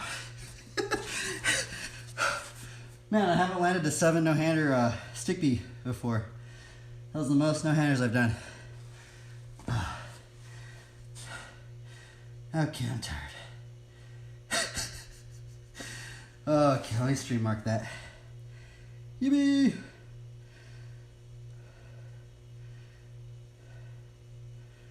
Stream manager. We're stoked. Got the quad whip and then got the 7 no-hander. We're stoked. Oh, I'm tired now. I guess I'm not too tired. I could keep going, but I do want to, I might do a drawing stream tonight, so I gotta go cook some food and stuff. Thank you for joining in, anybody that watches these things. I know they're kind of awkward. They're awkward for me to do, especially the Bible studies, but I feel like there's something deeper about it. I'm going to be real. Like, there's, like, with the Bible studies, I feel like there is something, like, just trying to give glory to God, right? Just trying to put God first. That's why I do the Bible studies in the beginning, right? You know, just, like, thinking about Matthew 4:19, he says, follow me and I'll make you fishers of men. I kind of feel like this bike riding stuff right here, it's kind of just, like, mending the nets. Like, I'm just trying to mend the nets, hopefully. That's what I try and treat it as. And then, like, I have the Bible study right in the front of it, and then I'm using the bike riding to kind of like hopefully reach some more people. But I don't know if it's really working, but we could try. All glory to the Most High, the Lord of Lords and King of Kings, my Lord and Savior, the Lord Jesus Christ. Anyway, have a good one. Thank you for joining in, and I wrote down the songs that you said. I'll check them out. And thank you. Thank you for all the motivation, everybody, and kind words and stuff like that. Remember to try your best and have fun. I might do a drawing stream later tonight, so see ya. Bye-bye. Bye-bye. Have a good one.